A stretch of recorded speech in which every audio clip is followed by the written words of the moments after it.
कार्यकारी शक्ति प्रधानमन्त्रीमा स्वतः केन्द्रित हुन्छ यस प्रणालीमा।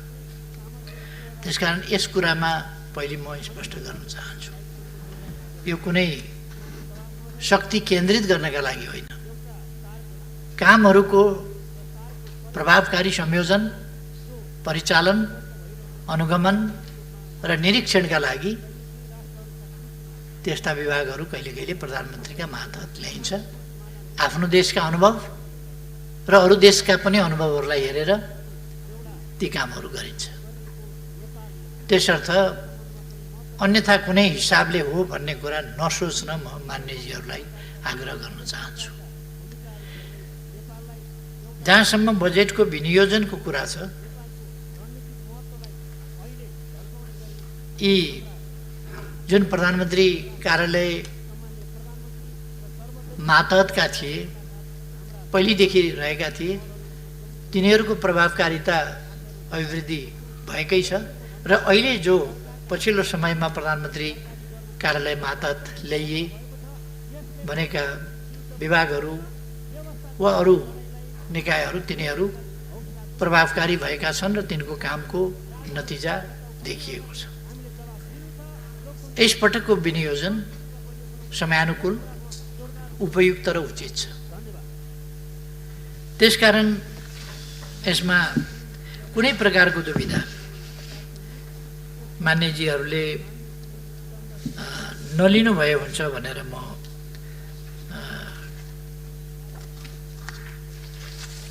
मान्यजीहरूलाई आश्वस्त पार्न चाहन्छु।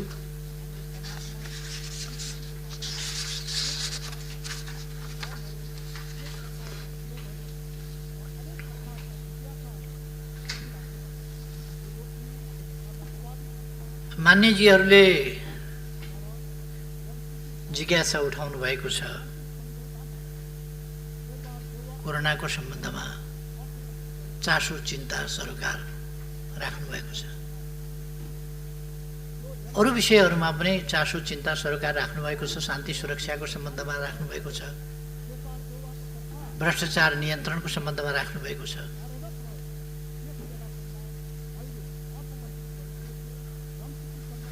सुशासन, कानुनको राजको सन्दर्भमा कुरा उठाउनु भएको छ। यी सबै कुराहरूको सन्दर्भमा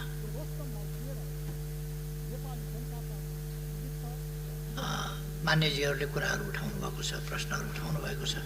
यसका निम्ति म सबै मान्यजीहरूलाई हार्दिक धन्यवाद भन्न चाहन्छु। जुन उत्साहका साथ, जुन तदारुकताका साथ मान्यजीहरूले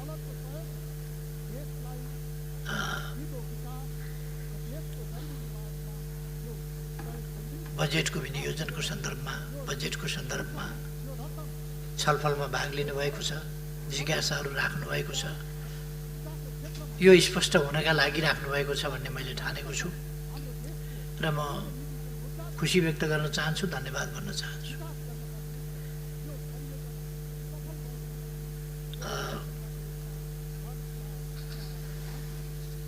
धेरै मान्यजीहरूले अहिलेको जुन देशका लागि पनि गम्भीर समस्याको रूपमा देखा परेको र विश्वकै लागि एउटा गम्भीर समस्याको रूपमा देखा परेको कोरोनाको समस्या छ, त्यस विषयमा मान्यजीहरूले उठाउनु भएको छ जिज्ञासा। यस सम्बन्धमा म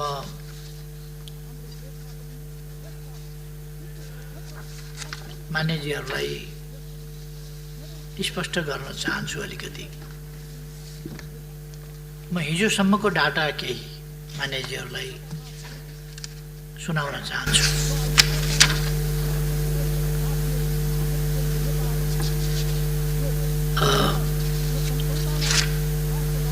अहिलेसम्म कुल संक्रमित संख्या 7177 छ। त्यसमध्ये निको भएर घर फर्किएका, डिस्चार्ज भएकाहरू 1167 छ। यो हिजोसम्मको डाटा हो, आजको मैले लिएको छैन।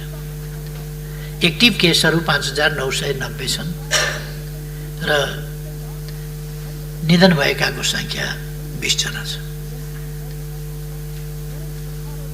यसमा फेरि म एकपल्ट दोहोऱ्याउन चाहन्छु, मैले यसो भनिरहँदा कतिपयले यसलाई त्यति के कारणले हो यथार्थ भन्दाखेरि अलिकति रुचिकर मान्नु भएको छैन कतिपयले, म जान्दिनँ के कारणले हो। तर यो 20 जनाको जुन निधन भएको छ त्यसमध्ये कोरोनाकै कारणले निधन भएको भन्दा पनि यो 20 जनाको संख्या हामीले किन भन्नु पर्यो भने जुनसुकै कारणले निधन भएको भए पनि यदि कोरोना संक्रमित भेटियो भने, पाइयो भने, त्यस्तो अवस्थामा कोरोनाबाटै निधन भएको भनेर मान्नुपर्छ भन्ने विश्व स्वास्थ्य संगठनको त्यो निर्देश छ, त्यो मापदण्ड बनाएको छ विश्व स्वास्थ्य संगठनले। त्यसकारण अरू विभिन्न कारणले मरेको छ भने पनि, विभिन्न बिमारीले मरेको छ भने पनि त्यस्ता केसहरू हामीले अधिकांश केसहरू त्यस्तै देखेका छौँ। एकाध 2-3 केसहरू हुनसक्छ कोरोनाकै कारणले निधन भएको, नत्र भने अन्य कारणले निधन भएको तर कोरोना पनि छुएको अवस्था हो। र मृत्यु हुनेको संख्या ठुलो हुनुपर्थ्यो भनेको होइन, तर पनि कोरोनाको कारणले मृत्यु हुनेको संख्या पनि यति होइन, यो मान्न परेको हो हामीले एउटा स्वास्थ्य संगठनको त्यस मापदण्डको कारणले। त्यसर्थ हाम्रो उपचार विधि र यो हाम्रो प्रतिरोध क्षमता आदि कुराहरूको कारणले निधन हुनेको संख्या धेरै कम छ। अथवा प्रति 10 लाखमा 0.7%, यो संसारका धेरै देशहरूभन्दा अत्यन्तै न्यून हो। फेरि पनि प्रति 10 लाखमा संक्रमित संख्या 247 रहेको छ, धेरै देशहरूको भन्दा यो कमै संख्या हो। टोटल टेस्टको हिसाबले हामीले 3,83,315 टेस्ट गरेका छौँ र प्रति 10 लाखमा परीक्षण संख्या 13,166 छ, जो अरू धेरै देशहरूभन्दा हाम्रो स्थिति राम्रो छ। र साउथ एसियामा भन्ने हो भने भुटानभन्दा पछाडि हाम्रै अवस्था, हामी नै माथि छौँ देशमा। अहिलेसम्म देशमा कम्युनिटीमा संक्रमण फेरि पनि कम रहेको छ। ठुलो संख्या हामी सबैलाई थाहा छ, असाधारण ढङ्गले हाम्रो क्षमता, हाम्रो तयारी कुनै पनि हिसाबमा भन्दा बढी बाहिरबाट आउनेहरूको संख्या ठुलो छ, जसले गर्दाखेरि क्वारेन्टाइनमा टेस्ट नपुग्नु वा टेस्टको आवश्यक मात्रामा क्वारेन्टाइनमा टेस्ट गर्न नसकिनु वा प्रतीक्षा गर्न पर्नु वा स्वाब कलेक्सन त्यो एउटा डम्पिङ भएको जस्तो स्थितिमा त्यो क्युमा रहनु, हाम्रो क्षमताले लगातार नभ्याउनु जस्ता कुराहरू, अथवा क्वारेन्टाइनको उचित प्रबन्ध पुगेन भन्ने साथीहरूको गुनासो छ। कतिपय ठाउँमा त्यो कुरा हो। किन त्यस्तो भयो त भन्दा हामीले देशभित्रको वा बाहिरको फाटाफुट्टा आगमन अरू देशहरूको जस्तो फाटाफुट्टा आगमनको सामना गर्न पर्ने अवस्था रहेन। हामीले बाढीको जस्तो सामना गर्नु पर्यो। अरू देशहरूमा केही बाहिरबाट संक्रमित आउने र समुदायमा फैलाउने त्यसको सामना गर्नु पर्यो भने हाम्रो देशमा बाहिरबाट आउने संक्रमित आउनेहरूकै संख्या, आउनेहरूको संख्या अत्यन्तै ठुलो र संक्रमित भएरै आउनेहरूको संख्या ठुलो, जसले गर्दा हामीलाई परीक्षण गर्न पनि त्यत्रो सङ्ख्यामा एकैचोटि परीक्षण गर्न सजिलो रहेन। जस्तो भारतबाट मात्रै आउनेहरूको सङ्ख्या हामीले हेऱ्यौँ भने चैत महिनामा 12,657 थियो, वैशाखमा 11,749 जना रह्यो, जेठ महिनामा 2,41,862 जना भयो। जेठ महिना एउटै महिनामा 2,41,862 रह्यो। असारमा हामीले 3 गतेसम्मको हेऱ्यौँ भने अलिकति घट्दै आएको छ। 1 गते 1,04,10 1 गते, 2 गते 4,080, 3 गते 2,012 जनाको आगमन भएको छ। जम्मा असारमा हिजो 3 गतेसम्मको आँकडामा 7,502 जना हिजोसम्ममा आएका छन्। 3 गतेसम्ममा जेठ र असारमा हामीले हेऱ्यौँ भने दैनिक सरदर 7,822 जना आएका छन् दैनिक। हामीसँग अधिकतम परीक्षण सङ्ख्या बढाउँदा कहिले कहिले हामीले 7,000सम्म पुर्याउन सकेका छौँ, नत्र 4,500देखि 4,000 सरदर क्षमता रहेको छ। त्यस क्षमतालाई हामी अभिवृद्धि गरिरहेका छौँ र त्यसलाई अब विभिन्न तरिकाहरू पनि अवलम्बन गरेर यो परीक्षणलाई अनुकूल स्थिति वृद्धि गर्ने, क्षमता वृद्धि गर्ने र परीक्षणमा लामो समय प्रतीक्षा गर्न नपरोस्, निकालिसकेको स्वाब यत्तिकै क्युमा परीक्षणका लागि पर्खिएर बस्ने स्थिति नबनोस् भन्ने कुराहरूमा ध्यान हामीले दिएका छौँ। मैले भने जेठ 1 महिनामा मात्रै 2,41,862 जना छन् भने 1 महिनामा 2,41,000 भनेको लगभग 2.5 लाख मानिस आउँछन् भने 2.5 लाखको क्वारेन्टिनको व्यवस्था गर्नु भन्न सजिलो छ, तर त्यो क्वारेन्टाइनको व्यवस्था गर्नु, त्यसमा स्वास्थ्यकर्मी, त्यसमा सुरक्षा आदिका प्रबन्धहरू मिलाउनु, खानपिनको प्रबन्ध, यत्रो व्यक्तिहरूलाई खानपिनको प्रबन्ध मिलाउनु, बस्ने प्रबन्ध मिलाउनु, यी सबै कुरा, अनि टेस्टिङको प्रबन्ध मिलाउनु सहज कुरा होइन। यसका निम्ति म सबभन्दा बढ्ता स्थानीय तहहरू, स्थानीय जनप्रतिनिधिहरूलाई हार्दिक धन्यवाद भन्न चाहन्छु, जसले अत्यन्त धेरै मेहनतका साथ कष्ट गरेर यी चिजहरूको व्यवस्थापन गरेका छन्। बाहिरबाट भन्नलाई सजिलो छ, भन्नलाई धेरै सजिलो छ, तर ती चिजहरूको व्यवस्था स्थानीय तहमा गर्नका लागि सजिलो छैन। हामी अनुमान गर्न सक्छौँ जब जेठ महिनामा 2,41,862 जना प्रवेश गरे भने मजौला किसिमको एउटा जिल्लाको पपुलेसन, सानो जिल्लामा त यति पपुलेसन हुँदैन, 2-3 निर्वाचन क्षेत्रको पपुलेसन भयो। यो एउटा ठुलै सहरको पपुलेसन हो। हाम्रा नगरपालिकाहरू, उपमहानगरपालिकाहरू होलान्, तर नगरपालिकाहरू, धेरै नगरपालिकाहरूको पपुलेसन नै यति छैन भने त्यस ठाउँमा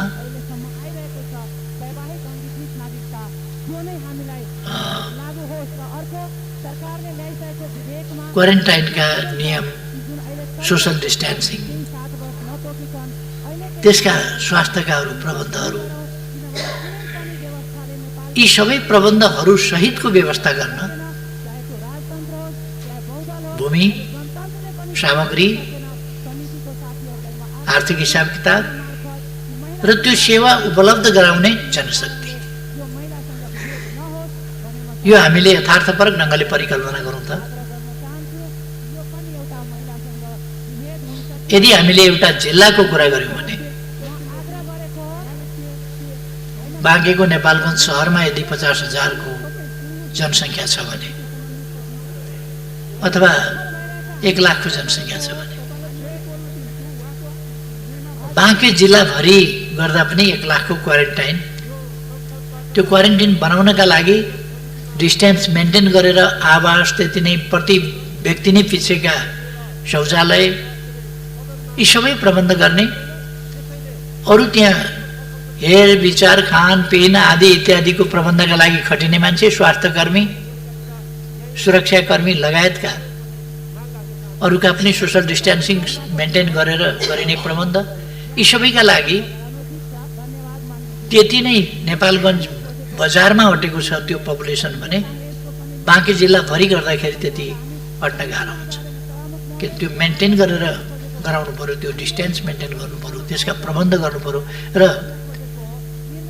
त्यत्तिकै सङ्ख्यामा अरू मान्छेहरू, स्वास्थ्यकर्मी लगायतका मान्छेहरू, ती सबै चिज गर्ने मान्छेहरू पनि चाहिए। त्यहाँ सरसफाइका मान्छेहरू चाहिए। यो सबै गर्दाखेरिको पपुलेसन कत्रो हुन्छ र त्यसको प्रबन्ध कस्तो हुन्छ भन्ने कुरा हामीले चाहिँ विचार गर्नुपर्छ। त्यसकारण केही कमीहरू यो विश्व कोही पनि कोभिड-19 को सामना गर्न तयार भएर बसेको, तयारी गरेर बसेको, प्रतीक्षा गरेर बसेको थिएन। यो आउँछ भन्ने कसैले अनुमान गरेको थिएन। यो डिसेम्बर यता यी 6 महिनामा भयानक ढङ्गले आयो र यसले कति लाख मान्छे दुनियाँबाट लिएर गइछ। यी 6 महिनामा कति लाख मान्छे सङ्क्रमित छ, सङ्ख्या बढ्दो छ र हाम्रैमा पनि यो सङ्ख्या बढ्दो छ। यसको तयारीका साथ कोही बसेको थिएन र हामीले सुरुदेखि नै यथार्थमा भन्दा तुलनात्मक ढङ्गले भन्ने हो भने अरूको भन्दा राम्रो तयारी गर्यौँ। त्यसै कारण हाम्रोमा कुनै अरू कारणले होइन, हाम्रो तयारीकै कारणले सङ्क्रमितहरूको सङ्ख्या पनि कम छ।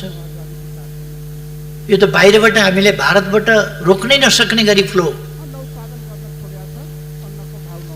1 महिनामा जब 2,44,000 को सङ्ख्यामा आउँछ भने यो त रोक्नै नसक्ने खालको, थाम्नै नसक्ने खालको फ्लो हो। तर पनि हामीले थाम्यौँ, हामी प्रबन्ध गरिरहेका छौँ।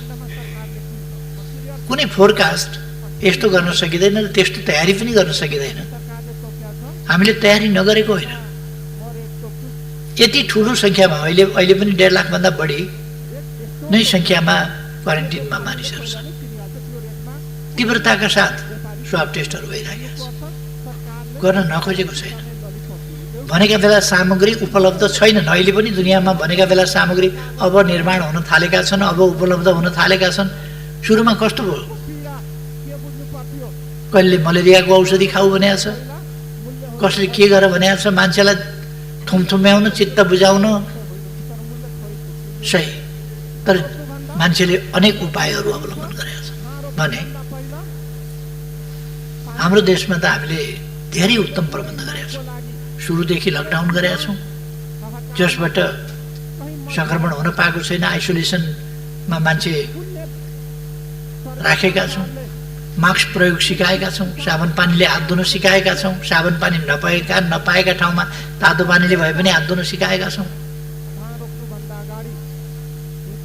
यद्यपि कतिपय यत्तिकै बुजुर्ग हुन खोज्ने, जानकार हुन खोज्नेहरूले त्यस्ता कुराहरूलाई उडाएका पनि छन्। हामीले यसका सम्बन्धमा इम्युन सिस्टमका कुरा गर्दा, इम्युन सिस्टम कसरी बढ्छ भन्ने कुरा गर्दा त्यसलाई उडाएका पनि छन्। मैले सडकमा पनि देखेँ, कतिपयले बेसार खाएर निको हुन्छ भने बेसार जेका लागि पनि निको हुन्छ, जेको पनि उपचार हो बेसार भन्ने पनि निस्के। बेसार उपचार होइन मात्रै होइन, कहिले कहिले बेसारले बिखको काम पनि गर्छ। तर एउटा एन्टिबायोटिक तत्त्व भएको, औषधीय गुण भएको तत्त्व हो बेसार भनिएको। त्यसको अर्थ कुनै पनि चिजको साइड इफेक्ट हुँदैन, अथवा कति बेर खाना हुन्छ कति बेर खाना हुँदैन भन्ने कुरा त हुँदैन। बेसार पनि कोही कोही अवस्थामा खाना हुँदैन। रक्त अल्पता भएको छ भने बेसार खाना हुँदैन, जन्डिस लागेको छ भने बेसार खाना हुँदैन, गर्भवती महिलाले बेसार खाना हुँदैन, सुत्केरी महिलाले बेसार खाना हुँदैन। यदि आइरनको कमी, ब्लडको कमी छ भने खाना हुँदैन। यस्ता अनेक स्थिति हुन्छन् जसमा बेसार खाना हुँदैन। अपरेसन गर्नु छ भनेदेखि 48 घण्टा अगाडिदेखि, त्योभन्दा अझ 72 घण्टा वा त्योभन्दा 2-4 दिन अगाडिदेखि बेसार अपरेसन गर्न जाने मान्छेले खानु हुँदैन, किनभने त्यसले रगतलाई पात ल्याउने काम गर्छ। त्यो पात ल्याउने कामले गर्दाखेरि त्यस्ता स्थितिका मान्छेहरूलाई त्यो हित गर्न आउन सक्छ। कुनै पनि चिज जन्मिने बित्तिकै स्तनधारी जीवहरूले खाने खुवाउने भनेको दुध हो। पहिले बच्चालाई सबभन्दा हितकर, सबभन्दा ठिक भनेको त जन्मिने बित्तिकै पशुले पनि मान्छेले पनि बच्चालाई दुधै खुवाउँछ। तर दुध खान नहुने पनि बिमारी लाग्छ। कस्तो अवस्थामा दुध खानु हुन्छ, कस्तो अवस्थामा हुँदैन। जबकि बच्चा 6 महिनासम्म आमाको दुधै खाएर हुर्किन्छ। तर यस्ता रोगहरू हुन्छन् जति बेर डाक्टरले दुध नखाऊ भन्ने सल्लाह दिन्छ। एउटा प्रसङ्गमा भनिएको, डाक्टरले सल्लाह दियो, अरू होइन, बच्चालाई आमाको दुध खुवाऊ भनेर सल्लाह दियो। दुध हितकर हुन्छ, दुधमा सम्पूर्ण पौष्टिक तत्त्वहरू हुन्छन्, त्यसकारण बच्चालाई दुध खुवाउन डाक्टरले सल्लाह दियो भने अर्काले जहिले पनि दुध ठिक हुन्छ, जहिले पनि दुध खानु उपयुक्त हुन्छ भनेर न्यु खोज्ने कुरा होइन। कहिले कहिले नहुन सक्छ, त्यही पनि पोइजनस भइदिन सक्छ। कस्तो अवस्थामा खाना हुन्छ, कस्तो अवस्थामा हुँदैन। ठिक ढङ्गले भनिएका कुराहरूलाई पनि नकारात्मक ढङ्गले लिने र त्यसका वास्तविक अर्थलाई नसमाउन खोज्ने र त्यसलाई उडाउन खोज्ने खालको प्रवृत्ति नेपालमा यो एउटा कस्तो प्रवृत्ति भन्ने, त्यसलाई जान्न नखोज्ने, नजाने पनि त्यसलाई उडाउन खोज्ने, त्यस्ता कुराहरू पनि देखिए। तर हाम्रो स्थिति यस सम्बन्धमा भन्ने हो भने जस्तो महामारी जुन ढङ्गले आयो, भारतबाट जुन ढङ्गले फ्लो आयो मानिसहरूको र सङ्क्रमितहरूको जुन सङ्ख्या आयो, त्यसले गर्दा यो सङ्क्रमितहरूको सङ्ख्या बढिरहेको छ। अहिले पनि लगातार बढ्दो सङ्ख्या 500 भन्दा बढी प्रतिदिनमा पुगेको छ हिजोसम्मको स्थितिमा। त त्यस स्थितिमा पुग्नुका पछाडि यो समुदायमा सङ्क्रमित भएर गएको होइन, बाहिरबाट सङ्क्रमित भएर आएकाको सङ्ख्या नै हो भन्ने कुरा बुझ्नुपर्छ। बाहिरै सङ्क्रमित हुन नदिने क्षमता सरकारले जादु गर्ने हो र? भारतमै हुँदाखेरि सङ्क्रमित हुन नपाउने,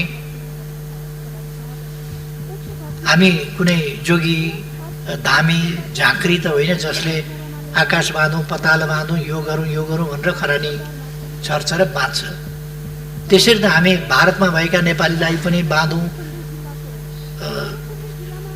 के अरे कोभिड-19 लाग्न नपाउने गरी बाँधौँ भनेर हामीले भने जस्तो त्यसरी त बाँध्न त सक्दैनौँ। उहीबाट सङ्क्रमित भएर आएकाको सङ्ख्या ठुलो भइरहेको छ, त्यो हामीले सबैले देख्न पर्छ भन्ने मलाई लाग्छ।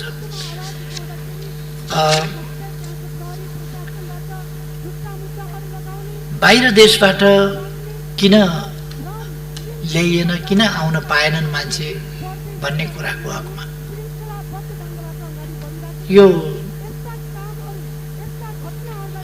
भन्ने बित्तिकै अथवा कहीँ सुन्ने बित्तिकै यहाँ अप्ठ्यारो पर्यो भन्ने बित्तिकै विदेशबाट ल्याउन सजिलो हुँदैन। त्यसका निम्ति अनेक प्रबन्धहरू हुन्छ र हामी हल्लाका पछाडि जानु हुँदैन भन्ने म आग्रह गर्न चाहन्छु। हामीले बाहिरबाट ल्याउन थालेका छौँ, ल्याइरहेका छौँ, ल्याउने क्रम जारी छ र सायद यो क्रम अलिक पछिसम्म निकै धेरै नै अगाडि जान सक्छ। हामीले यो ल्याउने कुरा दुईटा कुरासँग सम्बन्धित छ। एउटा, कोभिड संक्रमित छ छैन टेस्ट गरेर ल्याउनु पर्ने, र कुनै कुनै देशले टेस्ट नगरिकन पठाइदिएको स्थिति पनि हुँदो रहेछ। अस्ति हामी युएई को सम्बन्धमा अलिकति अल्मल्यायौँ अथवा अल्मल्यायौँ, जे भने पनि टेस्ट नगरिकन मानिसहरू आए, जुन अन्तर्राष्ट्रिय WHO को मापदण्डमा त्यसरी पठाउन पाइँदैन। भारतबाट त कुरै छोडिदिउँ, भारतबाट त त्यो टेस्ट गरेर पठाउने कुराको अपेक्षै गर्न सकिँदैन, त्यो त एउटा हुल आएको मात्रै हो। जब एक महिनामा 2,41,862 जना आउँछन् त्यहाँ टेस्ट गरेर पठाउने भन्ने त्यो कुरै भएन। अरू देशहरूबाट हामीले टेस्ट गरेर ल्याउने गरेका छौँ। जापानबाट 13 जना ल्याएका छौँ, मलेसियाबाट 1 जना ल्याएका छौँ, म्यानमारबाट 26 जना ल्याएका छौँ, युएईबाट 169 जना ल्याएका छौँ, अस्ट्रेलियाबाट 11 जना ल्याएका छौँ, कुवेतबाट 484 जना 448 जना ल्याएका छौँ, अफगानिस्तानबाट 18 जना ल्याएका छौँ, बाङ्लादेशबाट 258 जना ल्याएका छौँ, हङकङबाट 7 जना ल्याएका छौँ, ओमानबाट 166 जना ल्याएका छौँ। यसरी 1117 जना जेठ 21 गतेदेखि असार 1 गतेसम्ममा हामीले ल्याएको सङ्ख्या यो हो बाहिरबाट। यहाँबाट पनि सङ्क्रमित हुन सक्छ, सङ्क्रमित आएका हुन सक्छन्, यसमा पनि हामी सतर्क हुन जरुरी छ र फेरि यहाँ पनि क्वारेन्टाइनको समस्या हुन्छ। भन्न सजिलो छ, तर 1117 जना मान्छेलाई क्वारेन्टाइन त्यही पनि सजिलो छैन। देशको अर्थतन्त्र, आर्थिक अवस्था, स्वास्थ्य क्षेत्रको स्थिति कस्तो थियो र त्यस ठाउँबाट हामीले अहिले यस अवस्थाको सामना गर्न कति प्रगति गरेका छौँ, कति व्यवस्था गरेका छौँ, ती कुराहरूलाई हामीले हेर्न पर्ने हुन्छ भनेर मैले चाहिँ राख्न खोजेको हुँ। अहिलेसम्ममा क्वारेन्टिनमा 1,08,336 जना, हिजोसम्म क्वारेन्टाइनमा रहेका व्यक्तिहरूको सङ्ख्या 1,08,336 जना रहेको छ। आइसोलेसनमा रहेकाहरूको सङ्ख्या 4,822 जना रहेको छ र त्यसै गरेर अस्पतालमा रहेकाहरूको सङ्ख्या 6,760 जना रहेको छ जो कोभिड-19बाट सङ्क्रमित छन्। हिजो 4:45 जाँदासम्मको यो रेकर्ड। प्रादेशिक हिसाबले सबभन्दा बढी क्वारेन्टिनमा 43,865 जना सुदूरपश्चिममा रहेका छन्। यो फोरकास्ट मैले सम्भवतः यसभन्दा अघिल्लो पल्ट बोल्दा पनि सुदूरपश्चिम प्रदेशमा आगामी दिनमा यस्तो सिनारियो हुनसक्छ है भन्ने कुरा केही सङ्केत मैले यहाँ भनेको थिएँ जस्तो लाग्छ मलाई। हामीले ठिकै विश्लेषण र ठिकै सम्प्रेषण गरेका छौँ, अनुमान गर्दाखेरि पनि ठिकै गरेका छौँ, किनभने त्यहाँको ट्रेन्ड, त्यहाँको प्रवृत्ति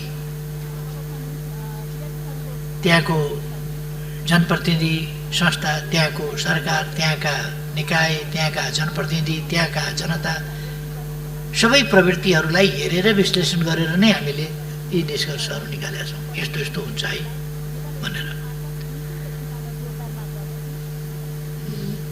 त्यसपछिको सङ्ख्या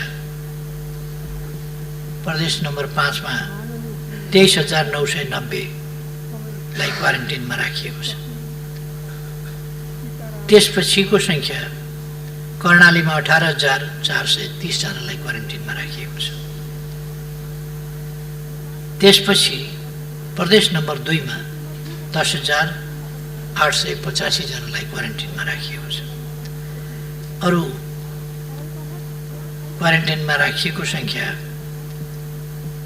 गण्डकीमा 5,929 जनालाई राखिएको छ गण्डकी प्रदेशमा।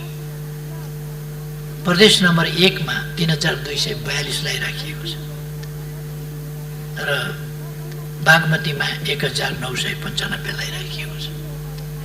सबभन्दा कम सङ्ख्या सायद यही बागमतीको रहेको छ। आइसोलेसनमा प्रदेश नम्बर 1 मा 149,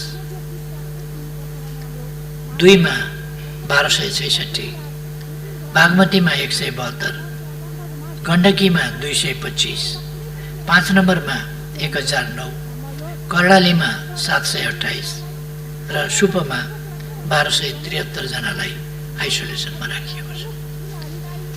अस्पतालमा प्रदेश नम्बर 1 मा 432, 2 मा 2511, बागमतीमा 195, गण्डकीमा 262, 5 नम्बर प्रदेशमा 1930, कर्णालीमा 1078 र सुपमा 352 जनालाई अस्पतालमा राखिएको छ। कुल सङ्ख्या अघि नै मैले भने, कुल सङ्ख्या क्वारेन्टिनमा 1,08,336, आइसोलेसनमा 4,822 र अस्पतालमा 6,760 जना रहेको छ।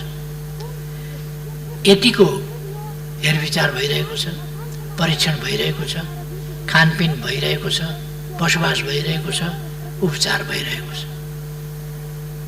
र नेपालको स्वास्थ्य स्थितिको सम्बन्धमा यो गर्न सक्नु म खास गरी स्थानीय तहहरूलाई हार्दिक धन्यवाद भन्न चाहन्छु। त्यहाँका जनप्रतिनिधिहरूलाई धन्यवाद भन्न चाहन्छु, जसले अत्यन्तै मेहनत साथ यी कष्टप्रद कामहरू गर्नुभएको छ। उछाल्नेहरूलाई त उछाल्न सजिलो छ, 10 अरब कहाँ गयो भनेर, खोइ 10 अरब भनेर, अब यहाँ 10 अरब कताबाट देखाइदिने, यहाँ छ भनेर। 10 अरब त तल पठाइयो यही कामका लागि। महिनौदेखि मान्छेहरू खटेका छन्, क्वारेन्टिन निर्माण गरेका छन्, क्वारेन्टिनमा बस्नेहरूलाई खुवाएका छन्, क्वारेन्टाइनको बन्दोबस्त गर्नेहरूलाई उनीहरूले पनि खानु पर्ला, ती प्रबन्धहरू गर्नु पर्ला। अनि जनप्रतिनिधिहरूले पैसा खाए भन्दिन सजिलो छ। बहुतै दुःखका साथ, कष्टका साथ जनप्रतिनिधिहरू काम गरिरहेका छन्। त्यसमा गुण मान्नु त्यो छैन। अनि गुण मान्नको सट्टा, त्यसको प्रशंसा गर्नको सट्टा, त्यसको कदर गर्नको सट्टा अपमान गर्नु, सन्देह पैदा गर्नु, हतोत्साहित गर्नु किञ्चित उपयुक्त हुँदैन।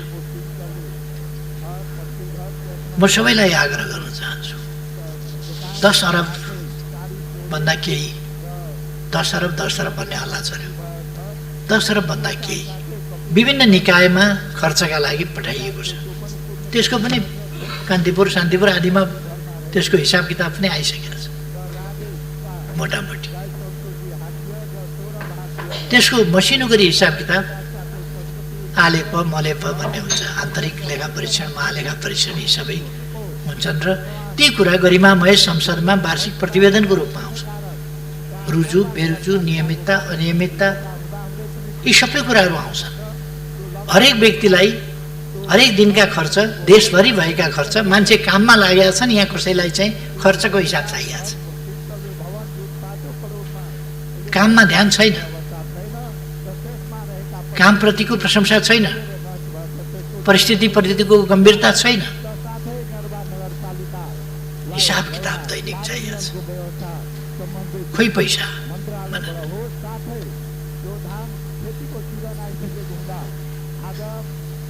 यस रुचिलाई पनि म धन्यवाद दिन चाहन्छु। यसलाई म एउटा जागरणको रूपमा लिन चाहन्छु। कमसेकम देशको अहिले यो रकमको मात्रै होइन,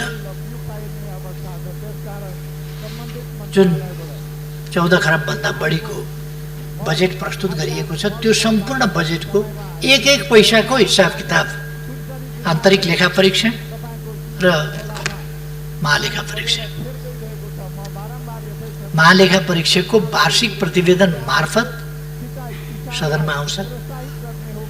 यसमा कतै अनियमितता भयो भने त्यसका पछाडि विभिन्न निकायहरू छन् त्यसको रेखदेख गर्ने, त्यसै कामलाई निहालेर हेर्ने, नियमितता अनियमितता के भइरहेको छ भनेर नै छानबिन गर्ने, अनुगमन गर्ने, हेर्ने निकायहरू छन्, तिनले काम गरिराखेका छन्। त्यसकारण यस्तो ठान्न भएन कि म बाहेक अरू सबै भ्रष्ट छन् भन्ने ठान्न भएन। अर्को यस्तो ठान्न भएन कि यस देशमा भ्रष्ट बाहेक कोही जन्मिँदैन, भ्रष्ट बाहेक कोही छँदै छैन। अर्को यस्तो पनि ठान्न भएन कि सरकारमा वा ओहदामा बसेकाहरूलाई जसरी पनि बदनाम गर्नुपर्छ, जसरी पनि चरित्र हत्या गर्नुपर्छ भन्ने त्यो नियत पनि राख्नु भएन। सबै कुराहरू पारदर्शी छन्, पारदर्शी हुन्छन् र मैले अगाडिदेखि भनेको छु, म भ्रष्टाचार गर्दिनँ, गर्न पनि दिन्न, कसैलाई भ्रष्टाचार गर्न दिँदैन। यदि कोही भ्रष्टाचार भएको पाइन्छ भने हरेक कुराको शङ्का लागेर होइन, शङ्का नलागेर पनि छानबिन हुन्छ, शङ्का नलागेर पनि हिसाब किताब चुस्त दुरुस्त राख्नुपर्छ, शङ्का नलागे पनि हिसाब किताब चुस्त दुरुस्तै देखिनुपर्छ, शङ्का नलागे पनि हिसाब किताब माग गरिन्छ, हिसाब किताब हेरिन्छ, हिसाब किताब हेर्ने निकाय छन् र तिनीहरूले हेर्छन्। मैले मान्छेहरूका अभिव्यक्तिहरू सुन्छु, भाषण गरेको सुन्छु।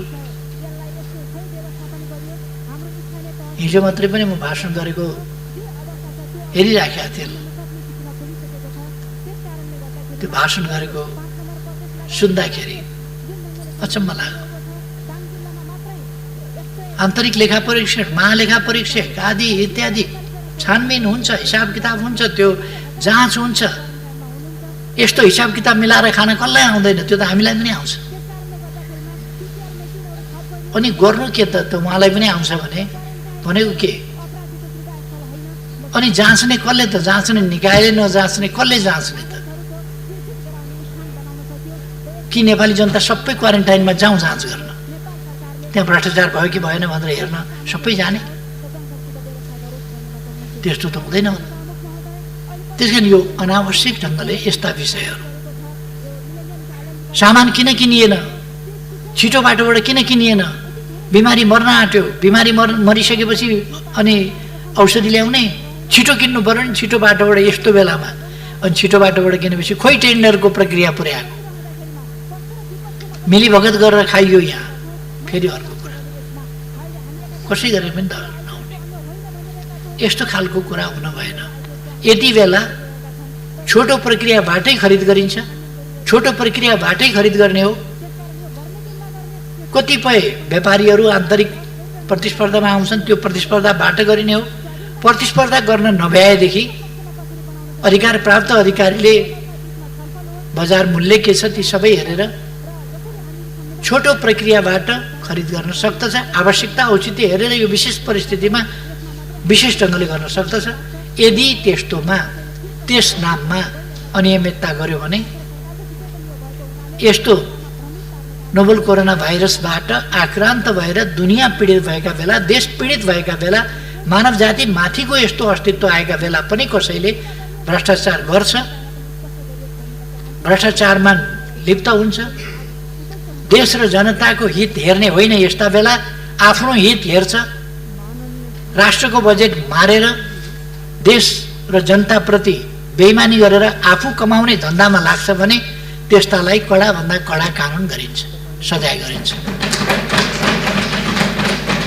म त्यो स्पष्ट पार्न चाहन्छु।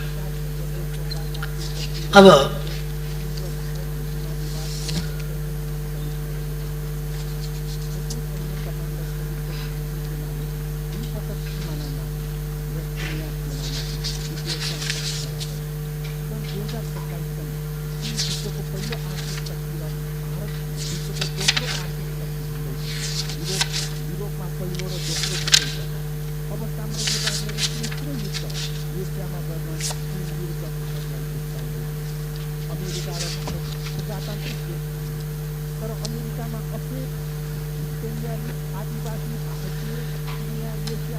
अवश्य नै यो कोभिड-19ले आम जनतालाई एक हिसाबले मात्रै होइन, यो रोग सरेर रोगको संक्रमण भएर मात्रै होइन, होला भन्ने डरले पनि त्रसित बनाएको छ, आतंकित बनाएको छ। त्यसै कारण हामी सोशल डिस्टेन्सिङका कुरा गर्छौँ, त्यसै कारण हामी लकडाउनका कुरा गर्छौँ, त्यसै कारण हामी मास्कको कुरा गर्छौँ, त्यसै कारण हामी ग्लोभका कुरा गर्छौँ, त्यसै कारण हामी कसरी बस्ने, कसरी हिँड्ने, के खाने के नखाने लगायतका कुराहरू गर्छौँ। यसले एउटा मानसिक सन्तास पनि पैदा गरेको छ। मानसिक सन्तास मात्रै पैदा गरेर छोडेको छैन, यसले मानिसको रोजगारी, व्यवसाय, आम्दानी हरेक कुरामा प्रतिकूल असर पारेको छ। जनता यसबाट परोक्ष प्रत्यक्ष अनेक हिसाबले पीडित छ। यो पीडा सरकारले देखेको छ, सरकारले बुझेको छ र अहिलेको सरकारको प्रधानमन्त्रीले सहर पनि देखाएको छ, गाउँ पनि देखाएको छ, दुर्गम पनि देखाएको छ, सुगम पनि देखाएको छ। यो प्रधानमन्त्री आर्थिक हिसाबले कठिनाइका अवस्थाहरू झेलेर आएको छ, शारीरिक हिसाबले कठिनाइका अवस्थाहरू झेलेर आएको छ, अनेक अवस्थाहरू यसले अत्यन्त प्रतिकूल अवस्थाहरू झेलेर आएको छ र जनताका समस्याहरू, गाउँका समस्याहरू, गरिबका समस्याहरू, गिटी कुट्नेका समस्या, भारी बोक्नेका समस्यादेखि लिएर दैनिक रोजगारी गरेर गुजारा गर्नुपर्नेका समस्याहरू पनि अहिलेको सरकारको प्रधानमन्त्रीले बुझेको छ। त्यसकारण यत्तिकै यस सरकारले यो कोभिड-19 आउनभन्दा अगाडिदेखि नै नेपालमा कोही भोकै पर्दैन, भोकले मर्न पर्दैन भन्ने नारा दिएको थियो। त्यसै कारण यसले एकदम तलबाट, जमिनबाट सामाजिक विषमता, सामाजिक कुरूपता, यस्ता कुराहरूलाई एकदम जमिनबाट, त्यहाँदेखि माथिका कुरा गरेर होइन, 2 वर्षका कुरा गर्दा मैले अस्ति पनि यस सदनमा बोल्दा भनेको थिएँ, हामीले माथि मात्रै होइन, मानवीय सभ्यताको स्तरलाई यी 2 वर्षमा कसरी उठाएका छौँ भन्दा सडक मानव 2 वर्ष अगाडिसम्म तपाईँले सडकमा हिँड्दाखेरि पेटीमा कहिल्यै कपाल नकोरेको, कहिल्यै कपाल नधोएको, कहिल्यै कपाल ननुहाएको, जिउ कहिल्यै ननुहाएको, शरीरभरि घाउ भएको, सडकको पेटीमा लम्पसार परेको सैकडौँ मान्छे देख्नुहुन्थ्यो, यतै पनि त्यतै पनि त्यतै पनि। सडकभरि भिखमङ्गाहरू, बजारभरि भिखमङ्गाहरू, पसल अगाडि भिखमङ्गाहरू, त्यस्तो देख्नुहुन्थ्यो। सडक बालबालिकाहरू देख्नुहुन्थ्यो सहरमा, प्लास्टिक टिपिरहेका, कुकुरसँग झगडा गरिरहेका, कुकुरसँग मिलेर बोरामा एउटै बोरामा सुतिरहेका बालबालिका देख्नुहुन्थ्यो। मान्छेका छोराछोरी, 21औं शताब्दीका मान्छेका छोराछोरीहरू कुकुरसँगै सडकमा बेहालसँग बेवारिसे अभिभावक विहीन भएर ती भोकै सुतेको लम्बसार परेको तपाईँ हामीले देख्थ्यौँ। आज त्यस्तो बालबालिका देख्नु परेको छ र त्यस्तो बालबालिका सडकमा सरकार छ हेर्नका लागि, किनभने तिनको पनि सरकार हो। मैले प्रधानमन्त्री हुने बित्तिकै घोषणा गरेको थिएँ, यो जनताको सरकार हो, त्यसकारण कोही भोकै पर्दैन, कोही भोकले मर्दैन। खाना र आवास बिना नेपाली अलपत्र परेर त्यसरी बस्नु पर्दैन। र यी 2 वर्षमा कमसेकम हामीले ती प्रबन्धहरू गरेका छौँ। म मान्यजीहरूलाई, नेपाली समाजलाई भिखारी मुक्त, तपाईहरू कोभिड-19 सिद्धिएपछि विभिन्न मान्यजीहरू विभिन्न देशहरूमा जानुहोला, त्यहाँ आफ्ना प्रवचनहरू दिनुहोला। तपाईहरू भन्न सक्नुहुनेछ नेपाल एउटा यो सडक बालबालिका नभएको, त्यसबाट मुक्त भएको देश हो, भिखारी मुक्त देश हो। नेपालमा बाँच्नका लागि कसैले हात थापेर, टोकरी थापेर, एउटा पात्र थापेर भिखमङ्गा भएर गिडगिडाउनु पर्दैन कसैका लागि। कुनै महिलाले एउटा बच्चा बोकेर बाबुजी भोक लगाए भन्नु पर्दैन, कुछ खाने के लिए दीजिए भन्नु पर्दैन। यो अवस्था नेपालमा छैन। यो बेगर फ्री देश हो, सडक मानव रहित देश हो नेपाल, भन्न सक्नुहुन्छ। पहिलेको भन्दा हामीले जनस्तरबाट कसरी परिवर्तन ल्याएका छौँ त्यो कुरा देख्न सक्नुहुन्छ।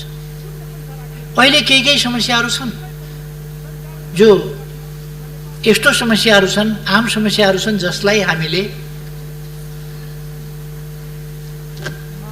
तत्काल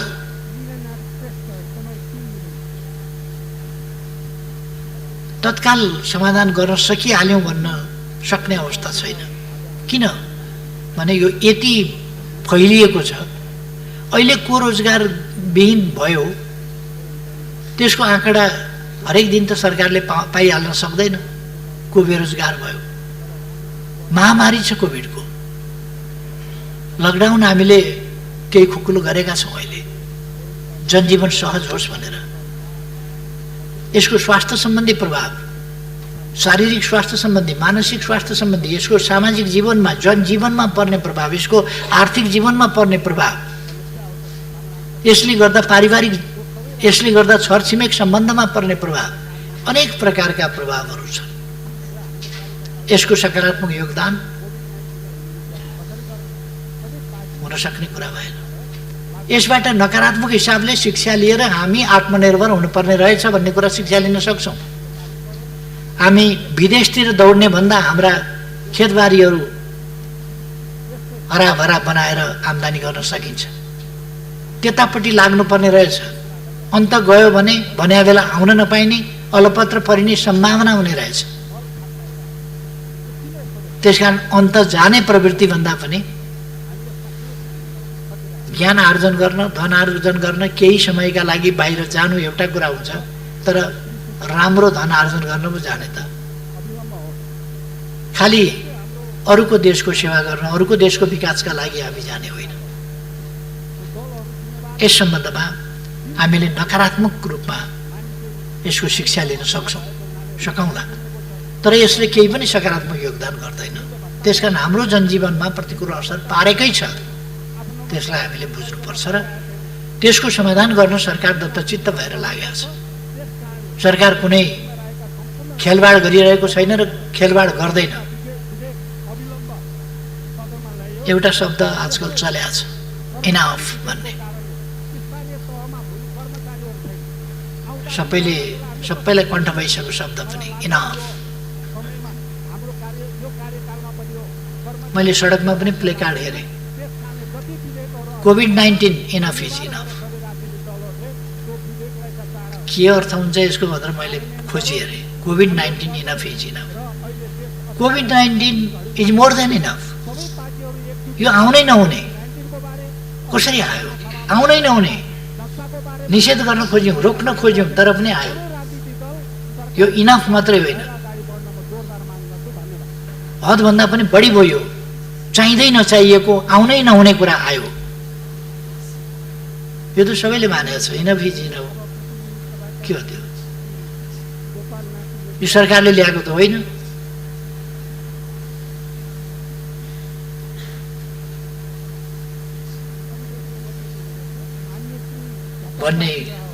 भन्दै जाने सन्दर्भमा कतिपय मान्यजीहरूले पनि इनफ भएन र भनेर प्रश्न गर्नुभएको छ। कति हाम्रो समाज यही हो। समाजका मान्छे हामी हौँ, हामी जस्तै हुन्। कोही राम्रा छन्, कोही खराब पनि छन्। त्यसै कारण हामीले कानुन बनाएका छौँ, सुरक्षा प्रबन्ध गरेका छौँ, प्रहरी बनाएका छौँ, हिरासत बनाएका छौँ, जेल बनाएका छौँ। जेल किन बनाएका? नुवाकोटमा नयाँ जेल बन्दैछ, किन बनेको? सम्झाएर मात्रै हुन्थ्यो, अपराध हुँदैन थियो। सम्झाउँदा बुझाउँदा मात्रै भने हामी प्रवचन चलाउँथ्यौँ, रेडियो टेलिभिजनबाट प्रवचन चलाउँथ्यौँ, अरू ठाउँबाट प्रवचन चलाउँथ्यौँ। ज्ञान गुणका कुरा गुरुहरू, पण्डितहरू, जानकारहरू, धर्मशास्त्रका ज्ञाताहरू, यो लोक परलोक सबै बुझाउन सक्नेहरूका प्रवचन चलाउँथ्यौँ। मान्छे सप्रिन्थ्यो होला, जेल बनाउनु पर्ने थिएन। तर कतिपयलाई जति प्रवचन दिए पनि एउटा हिन्दीमा भनाइ छ, भैँसके आगे बिन बजाए भैँस रहे पौराए। भैँसीको अगाडि बिन बजाइराख्यो, भैँसी चाहिँ उघ्राएर बसेर म्याम गरेर। कतिपयलाई त्यस्तै हुन्छ, सिकायो तर उसले त्यो बुझ्दैन, बुझ्न चाहँदैन, बुझ्न मान्दैन र आफ्नो गलत काम गर्छ। दुःखद घटनाहरू घटेका छन्। तर ती दुःखद घटनाहरूप्रति सरकारको दृष्टिकोण के छ? सरकारले कसरी लिएको छ त्यसलाई? रुकुम घटना दुःखद घट्यो, त्यसभित्र अनेक अनुचित खालका चाहिँ सोचहरू होलान्, फिलिङ्स होलान्, भावनाहरू होलान् र गलत क्रियाकलाप हुँदै हो। कसरी भयो, के भयो, जसरी भए पनि मानिसहरू मारिए। यसमा सरकारमाथि हमला गर्नुपर्ने विषय सरकारले त्यहाँ त्यसरी घटना घटाएको हो र? सरकारले के गरेको छ त्यसमा भन्दा तत्काल मानिसहरू गिरफ्तार गरेको छ, मुद्दा चलाएको छ, थुनेको छ। अब गर्नु पर्थ्यो के त सरकारले? अपराधी बचाउन खोजेको छ र सरकारले? गिरफ्तार गर्न लापरवाही गरेको छ र सरकारले? अथवा त्यो घटना राम्रो भयो भनेको छ र सरकारले? अथवा सामान्य घटना हो भनेको छ र सरकारले? यस्तो हुनु ठुलो कुरो होइन भनेको छ र सरकारले? सरकारले यो नराम्रो कुरा हो, हुनै हुँदैन थियो र यस्तो अपराधिक घटना गर्नेहरूमाथि कारबाही गरिन्छ भनेको छ। तुरुन्त सुरक्षा निकायहरूले कदम चालेका छन्, मान्छे गिरफ्तार गरेका छन्, अपराधी गिरफ्तार गरेका छन्, छानबिन गरेका छन्। अझ गम्भीरताका साथ संसदले छानबिन समिति बनाएर, संसदीय छानबिन समिति पनि मैदानमा, कहीँ सरकारी तवरबाट मात्रै छानबिन उपयुक्त हुँदैन कि अझ संसदीय छानबिन पनि उपयुक्त आवश्यक छ कि भन्ने भएपछि हामीले संसदीय छानबिन समेत गराइरहेका छौँ। अनि यसमा सरकारको आलोचना गर्नुपर्ने ठाउँ कहाँनिर छ? एक ठाउँमा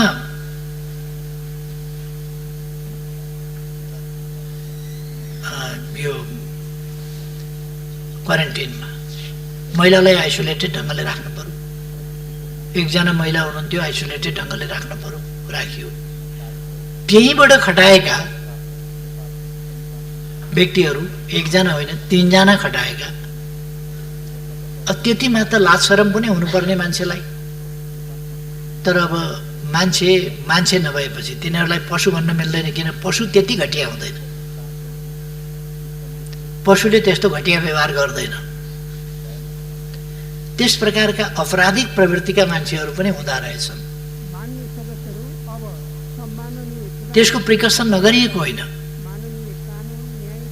एकजना मात्रै खटाएको भएदेखि एकजना महिला भएको ठाउँमा एकजना पुरुष किन खटाइयो, किन सुरक्षाको अलिक ध्यान दिइएन भन्ने कुरा हुन्थ्यो। दुईजना खटाएपछि पर्याप्त हुनुपर्ने तीनजना खटाएको छ, तर तीनैजना अपराधिक मनोवृत्तिका कुकर्मीहरू निस्किए। बहुत दुःखको कुरा हो त्यो। मानव जातिका निम्ति एउटा कलङ्कको घटना हो, कलङ्कको प्रवृत्ति हो। त्यो प्रवृत्ति र त्यो व्यवहार अत्यन्तै जति निन्दा गर्दाखेरि पनि कम हुन्छ, दण्डनीय हो र सरकारले उनीहरूलाई गिरफ्तार गर्ने, दण्ड दिने काम तत्काल प्रारम्भ गरेको छ। सरकारले गराएको घटना होइन त्यो। सरकारले कसरी लिएको छ भन्दा यो निन्दनीय घटना हो, नहुनु पर्थ्यो, दुःखद घटना हो र यस अपराधलाई क्षमा गर्न सकिँदैन, अक्षम्य। त्यसकारण यसलाई कारबाही गर्नुपर्छ। सरकारले कारबाही गरेको छ। यसतर्फ सरकारको ध्यान नगएको होइन। त्यसकारण अब सरकारले गर्नुपर्थ्यो के त थप, गिरफ्तार गर्ने, कारबाही गर्ने बाहेक। भन्न सकिन्छ अझ धेरै सुरक्षाकर्मी राख्न पर्थ्यो। हामीसँग सुरक्षाकर्मी कति छन्, कहाँ कहाँ हामीले कति खटाएका छौँ, कत्रो भेल मानिसहरूको आएको छ र कति ठाउँमा सुरक्षाकर्मीको कत्रो चाहिँ टुकडी हामीले खटाएका छौँ र त्यो हरेक ठाउँमा पुग्न सक्छ कि सक्दैन, ती कुराहरूलाई पनि हामीले ध्यान दिनुपर्छ। र त्यहाँ गस्ती गर्ने कुराहरू भएको छ, अरू कुराहरू भएको छ, तर त्यस्तो मौका पारेर उनीहरूले चाहिँ नि अपराध कर्म गरे जसप्रति सरकार अत्यन्तै कडा दृष्टिकोणका साथ त्यस निन्दनीय घटनामा संलग्नहरूलाई अझैसम्मको कारबाही गर्छ। यसमा सरकारले कुनै लापरवाही गर्यो भन्ने कुरा होइन, लापरवाही गर्दा पनि गर्दैन र सरकार समाजलाई एउटा सभ्य सुसंस्कृत समाज बनाउन चाहन्छ। नेपाल एउटा सभ्य सुसंस्कृत सभ्यताबाट गुज्रिएर आएको र सांस्कृतिक उन्नति विकास गरेर आएको समाज हो। तर कोही मानिसहरू अमानवीय, दानवीय, त्यस्ता खालका प्रवृत्तिका, अपराधिक प्रवृत्तिका व्यक्तिहरू फेरि पनि समाजमा हुन्छन्। यो कुरा देखिरहेको छ। त्यसकारण सजगता अपनाउनुपर्छ, सतर्कता अपनाउनुपर्छ र कसैले अपराध गर्यो भने त्यस्ता अपराध कर्मीहरूलाई कडाभन्दा कडा कारबाही गर्नुपर्छ, अपराध हेरिकन।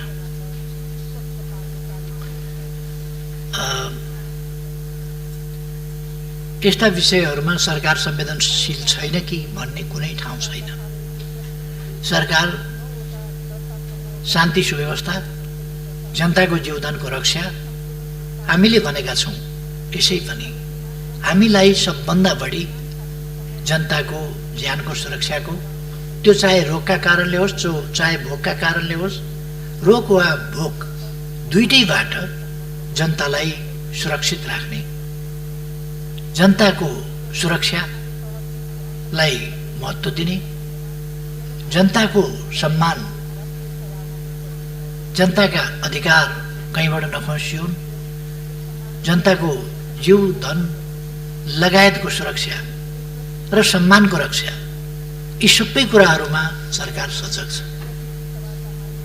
सरकार एउटा पक्षमा अथवा जसो आउँदै जान्छ त्यसै होइन, योजनाबद्ध ढङ्गले सरकारका आफ्ना नीतिहरू छन्, कार्यक्रमहरू छन् र ती बहुतै स्पष्ट नीति र कार्यक्रमहरू छन्। यो प्रगतिशील सरकार हो, यो जनताको सरकार हो, यो देशभक्त सरकार हो, यो जनमुखी सरकार हो र यो समाजवाद उन्मुख सरकार हो। यसले सामाजिक न्याय र समानताका विषयहरूलाई त्यही गम्भीरताका साथ लिने र न्याय र समानता सहितको समृद्धि यसको लक्ष्य। त्यसै कारण समृद्ध नेपाल सुखी नेपाली हामीले भनेका छौँ। र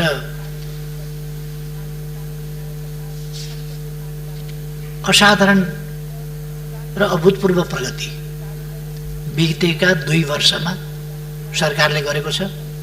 त्यसको व्याख्या म पहिले पनि गरिसकेका छु, अब अहिले दोहोऱ्याउन र समय लिन चाहन्न।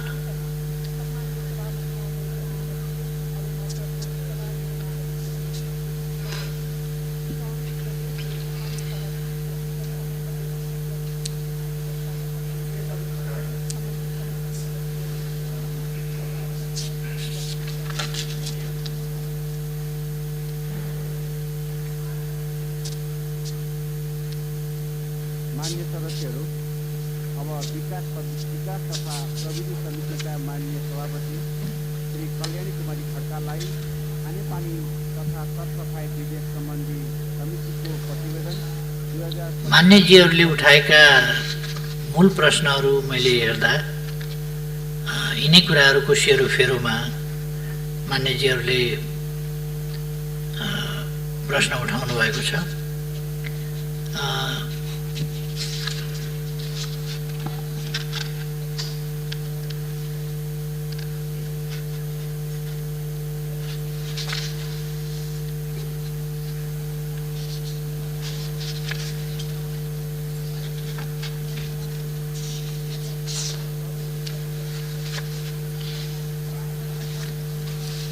मलाई लाग्छ मुख्य रूपमा प्रश्नहरू यिनै प्रश्नको सेरोफेरोमा कोभिड-19 अथवा शान्ति सुरक्षा अथवा बजेट विनियोजन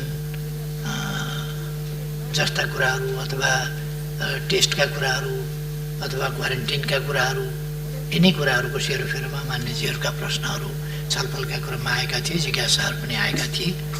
र म अर्को कुरा अलिकति यस सन्दर्भमा भन्न चाहन्छु। आज केही बेर अगाडि मात्रै यस गरिमामय सदनले जसरी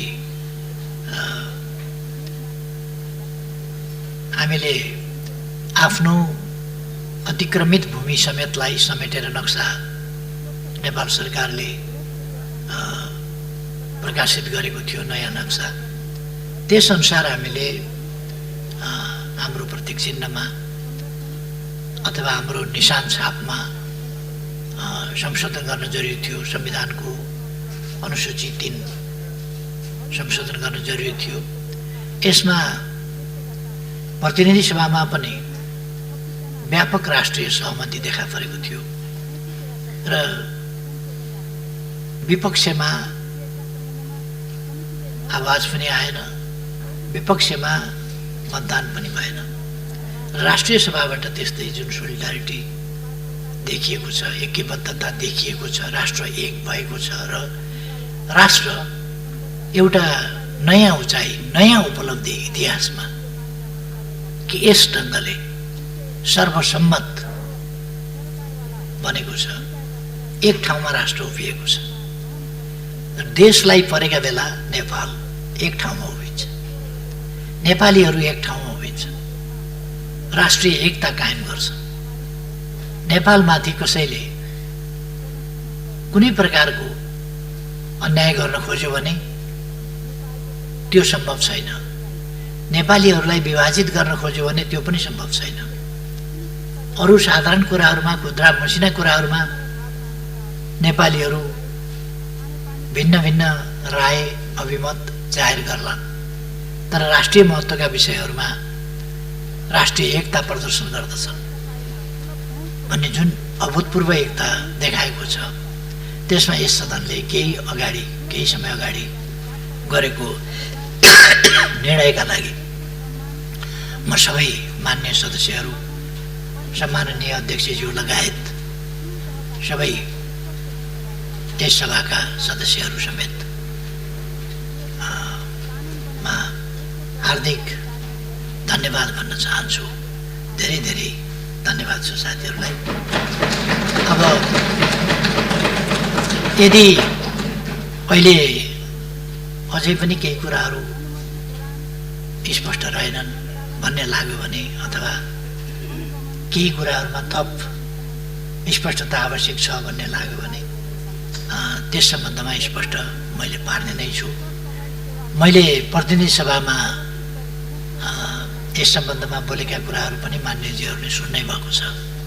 त्यसकारण यहाँ मैले अरू थप भनिरहनु पर्ला जस्तो लाग्दैन र अवश्य नै मान्यजीहरू स्पष्ट भएको हुनुपर्छ। यदि थप केही छ भने त्यो पनि म सुन्न र स्पष्ट पार्न तयारै छु।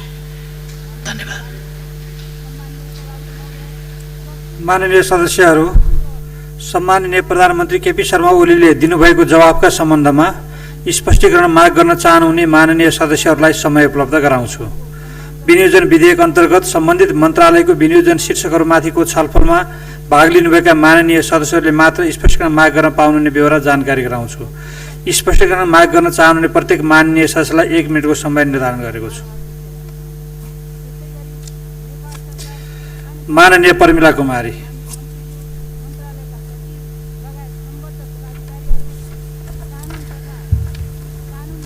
सम्माननीय अध्यक्ष महोदय, महोत्तरी जिल्लाको समसी गाउँपालिकामा हिजो मात्र 24 घण्टामा 575 जना संक्रमित भएका छन्।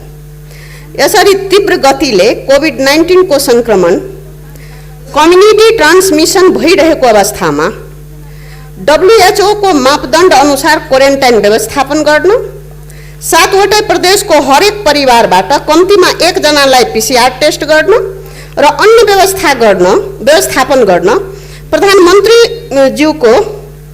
प्रधानमन्त्रीको कार्यालयमा अनावश्यक खर्चको लागि गरिएको विनियोजित बजेटलाई कोभिड-19 रोकथामको लागि विनियोजन गर्दा बेस हुन्छ। यसमा सम्माननीय प्रधानमन्त्रीज्यूको धारणा जान्न चाहन्छु। धन्यवाद। माननीय प्रकाश पन्त। सम्माननीय अध्यक्ष महोदय मार्फत सम्माननीय प्रधानमन्त्रीले मेरो जिज्ञासा क्वेसन छ। हामीले भनेको पनि प्रधानमन्त्री मुलुकै कार्यकारी प्रमुख हो। सबै मन्त्रालय विभागहरू प्रधानमन्त्री मात्र छँदैछन्, तसर्थ कुनैलाई नजिक कुनैलाई टाढा राख्नु भएन भन्ने नै हो। यो कुरामा हामी धेरै नजिक आइसक्यौँ र अब अरू कोरोनाका लागेर बितेका 19 जनाको त हिसाब किताब आयो, तर बाँकी हजारौँ मानिसहरू जो अब उपचार नपाएर बिते, कोही प्रसुति हुन नसकेर बिते, बाँकी थुप्रै मान्छेहरू चाहिँ मानसिक समस्याका निराशाका कारण आत्महत्या गरेर मरे। यिनीहरूको हिसाब किताब चाहिँ कहीँ पनि देखिएन। यसतर्फ पनि मैले सरकारको ध्यान आकर्षण गराउन चाहन्छु। धन्यवाद। माननीय अनिता देवकोटा। सम्मान्य अध्यक्षज्यू मार्फत सम्मान्य प्रधानमन्त्रीजीलाई प्रश्न गर्न चाहन्छु। अहिले क्वारेन्टाइन अत्यन्त अव्यवस्थित छ।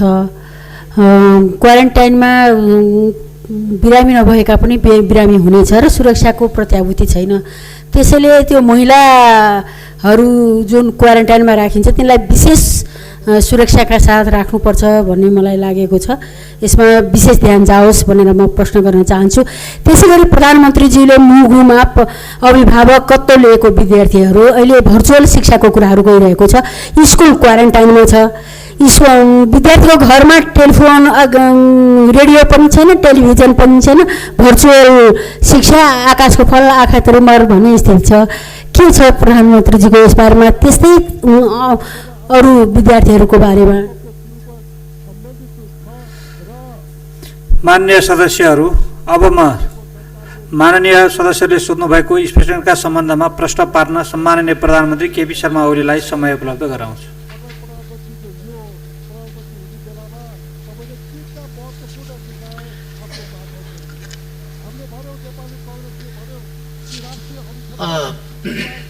सम्माननीय अध्यक्ष महोदय, महोत्तरीको घटना भन्नुभयो क्या 575 जना हिजो मात्रै सङ्क्रमित भयो भनेर। सङ्क्रमित हिजो मात्रै भएका होइन, सङ्क्रमित फेला परेका हिजो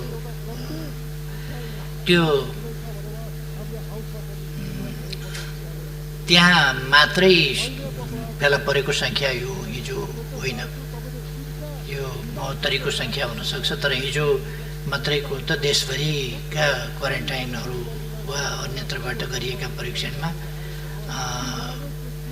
500 लगभगको सङ्ख्या हिजो मात्रैको सङ्ख्या चाहिँ त्यहाँको मात्रै त्यो हुन सक्दैन परीक्षणबाट प्राप्त भएको रिजल्ट पनि।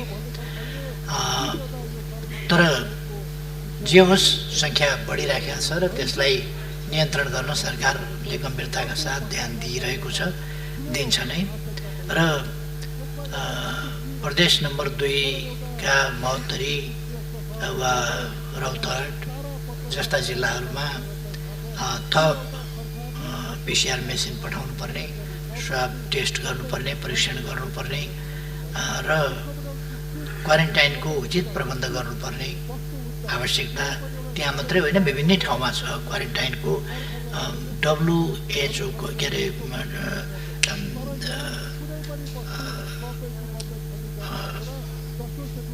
मान्यता अनुसार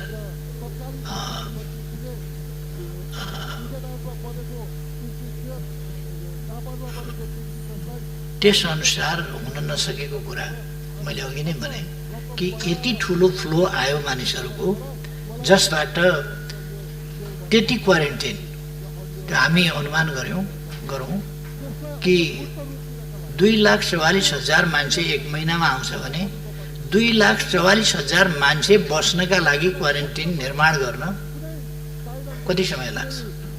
कुनै पनि देशले सकेका छैन, कुनै पनि देशले। अमेरिकाले पनि सकेको छैन, रुसले पनि सकेको छैन, कसैले पनि सकेका छैन। र आइसोलेसनमा राख्दाखेरि पनि उनीहरूले इटली जस्तो देशले पनि सडकमा लगेर राख्नु पर्यो। ICU को सेवा सडकबाट दिन पर्यो। भेन्टिलेटरमा बस्न पर्ने अवस्थामा ल्याउनु, नत्र भने हस्पिटलमा ठाउँ पनि छैन, नल्याउनु बिमारी, आइसोलेसनमा बस्नु भनेर विकसित देशहरूले पनि घर पठाउने स्थिति बन्यो। हामीले अझ त्यस तहमा हात उठाइसकेका छैनौँ। अब भगवानको भरोसा छ, हामीबाट केही पनि हुन सक्दैन भनेर विभिन्न देशका कार्यकारी प्रमुखले भनेको र लाचारी प्रकट गरेको हामीले देखेका छौँ। हामीले त्यस्तो गरेका छैनौँ। हामी नियन्त्रण गर्न सक्छौँ र अहिलेको अवस्थामा जस्तो मैले यहाँ आँकडाहरू सुनाएँ, पहिले जुन जेठको महिनामा जुन आँकडाको स्थिति थियो, असारको पनि मैले 1, 2, 3 गतेको सुनाएँ। त्यसले 7,000 को आसपासमा 3 दिनमा, पहिले जेठको महिनामा या चैतदेखिको हेर्ने हो भने 7,000 को छ, जेठको महिना मात्रै हेर्ने हो भने त्योभन्दा बढीको छ दैनिक। त्यस्तो स्थितिमा अहिले अलिक तल झरेको छ र हिजोको आँकडा अनुसार लगभग 2,000 मा झरेको छ आउनेहरूको सङ्ख्या। यस ट्रेन्डलाई हेर्दाखेरि हामी श्रावणको अन्त्यतिरसम्ममा यसको पिक हुने अनुमान गर्न सक्छौँ, अथवा भदौको सुरुतिर, र यो त्यसपछि ओह्रालो लाग्छ र हामी यसलाई क्रमशः नियन्त्रण गर्न सक्छौँ। तर अर्को कुरा के छ भने हामीलाई पनि बुझ्नु पर्यो, हाम्रा आनीबानी पनि बुझ्नु पर्यो, हाम्रा संस्कार पनि बुझ्नु पर्यो। त्यसले गर्दा दसैँ, तिहार र छठ जस्ता चाडहरू आउँदैछन्। सधैँ यी चाड रमाइला हुन्थे हाम्रा लागि। यसपल्ट यी चाडहरूले फेरि सङ्क्रमण बढाउँछन् भन्ने पनि अवस्था छ। त्यसकारण यो खतराबाट हामी कति जोगिन सक्छौँ? यदि यस खतराले फेरि अलिकति हाम्रो ग्राफ बढाइदियो भने हामीले मङ्सिरमा फेरि ग्राफ अलिकति उँधो झर्दै गएको ग्राफ चाहिँ फेरि अलिकति मासतिर जान सक्छ र मङ्सिरको अन्तिमतिरबाट हामीले त्यस ग्राफलाई फेरि तल लान सक्छौँ र पुष माघसम्ममा हामी यसलाई नियन्त्रण गर्न सक्छौँ।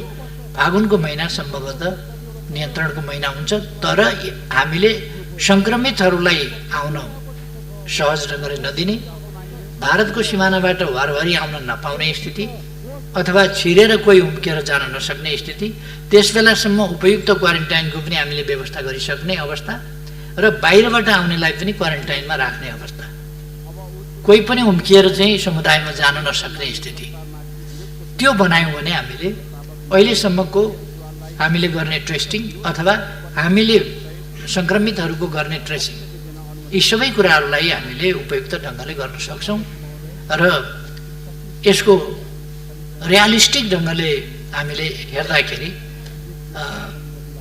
असोज कार्तिक यो पारो चाहिँ धेरै तल घटेर जाने स्थिति बन्छ र अहिले बढे पनि हामीले यसलाई साउनसम्ममा नियन्त्रण गर्न सक्छौँ, किनभने सङ्क्रमितहरू आउने सङ्ख्याको कमी जसरी जुन मात्रामा भएको छ त्यसलाई हेर्दाखेरि हामी त्यो देख्न सक्छौँ। एउटा चाहिँ यो प्रधानमन्त्री कार्यालयका लागि मातहतका कार्यालयहरूमा छुट्याएको अनुपयुक्त बजेट चाहिँ नै कोरोनामा लगाउँ भन्ने, यो चाहिँ के भन्नुभएको मैले बुझिनँ। अनुपयुक्त बजेट विनियोजन गरिएको छैन। प्रधानमन्त्री कार्यालय मातहत कुनै पनि ठाउँमा अनुपयुक्त बजेट, अब प्रधानमन्त्री कार्यालय भनेपछि यसै सुन्दै रिस उठ्ने हो भने त कुनै त्यस्तो रिस उठ्नु हुँदैन, सुन्दै रिस उठ्नु पर्ने कुरा होइन त्यो। आज को छ भन्ने, कसको सरकार छ भन्ने होइन, तर जसको भए पनि प्रधानमन्त्री पनि चाहिन्छ देशलाई, प्रधानमन्त्रीको कार्यालय पनि चाहिन्छ। आज कोही मन नपर्ला तर पनि त्यहाँ गरिएको विनियोजन चाहिँ अनुपयुक्त छ भन्ने त्यस्तो होइन। त्यसकारण कोरोनामा लगाउन बजेट हामीले व्यवस्था गरेकै छौँ हाम्रो क्षमता अनुसार। हामीले के बुझ्नुपर्छ भने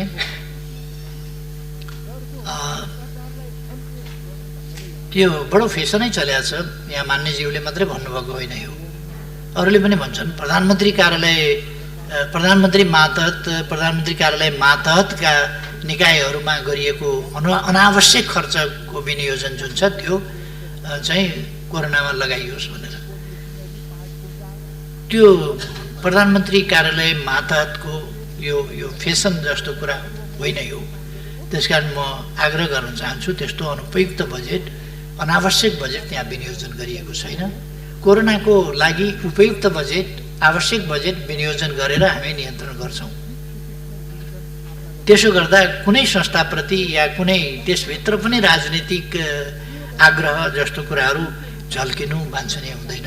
म त्यतापट्टि मान्यज्यूको ध्यान आकर्षण गर्न चाहन्छु।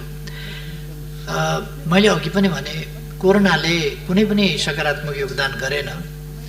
अर्को मान्यजीले गर्नुभएको प्रश्न छ यसले गरेन नै, र यसले शारीरिक बिरामी मात्रै होइन, मानसिक बिमारी पनि, त्रासको स्थिति पनि, जसले गर्दाखेरि मानिसहरू डिप्रेसनमा जाने।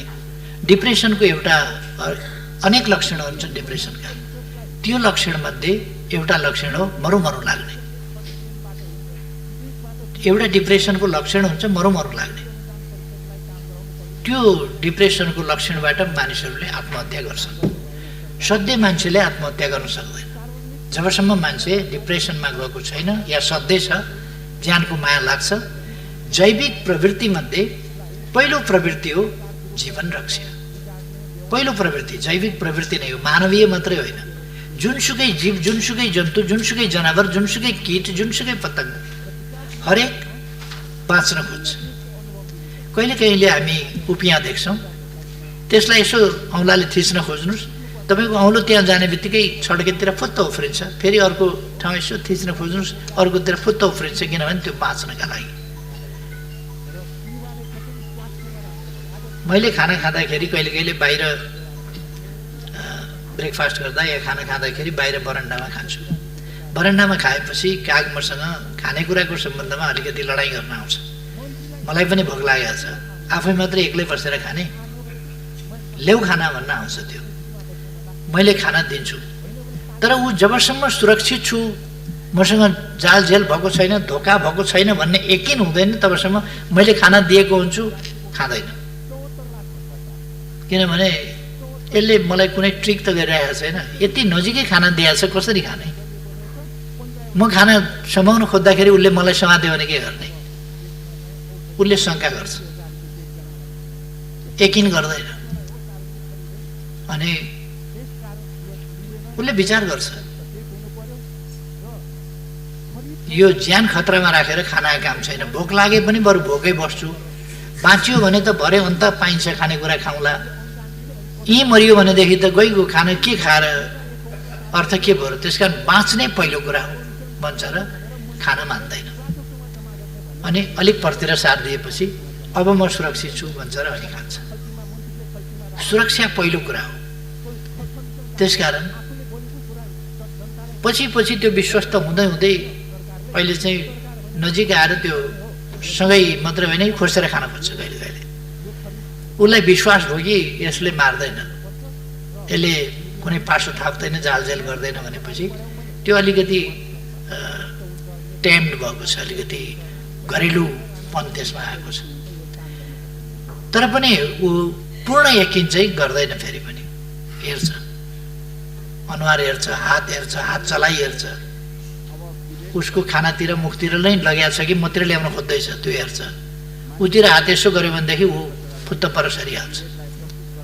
यो जैविक प्रवृत्ति मानिसमा हुन्छ। त्यसकारण मान्छे झन् सचेत हुन्छ, मर्न चाहँदै चाहँदैन, आत्महत्या गर्नै सक्दैन। बाँच्ने प्रवृत्ति मानिसको मात्रै होइन, जैविक हो, जीवमा पनि त्यो हुन्छ भने मान्छे त झन् सचेत, ऊ चाहिँ बाँच्न चाहन्छ, बाँच्न खोज्छ।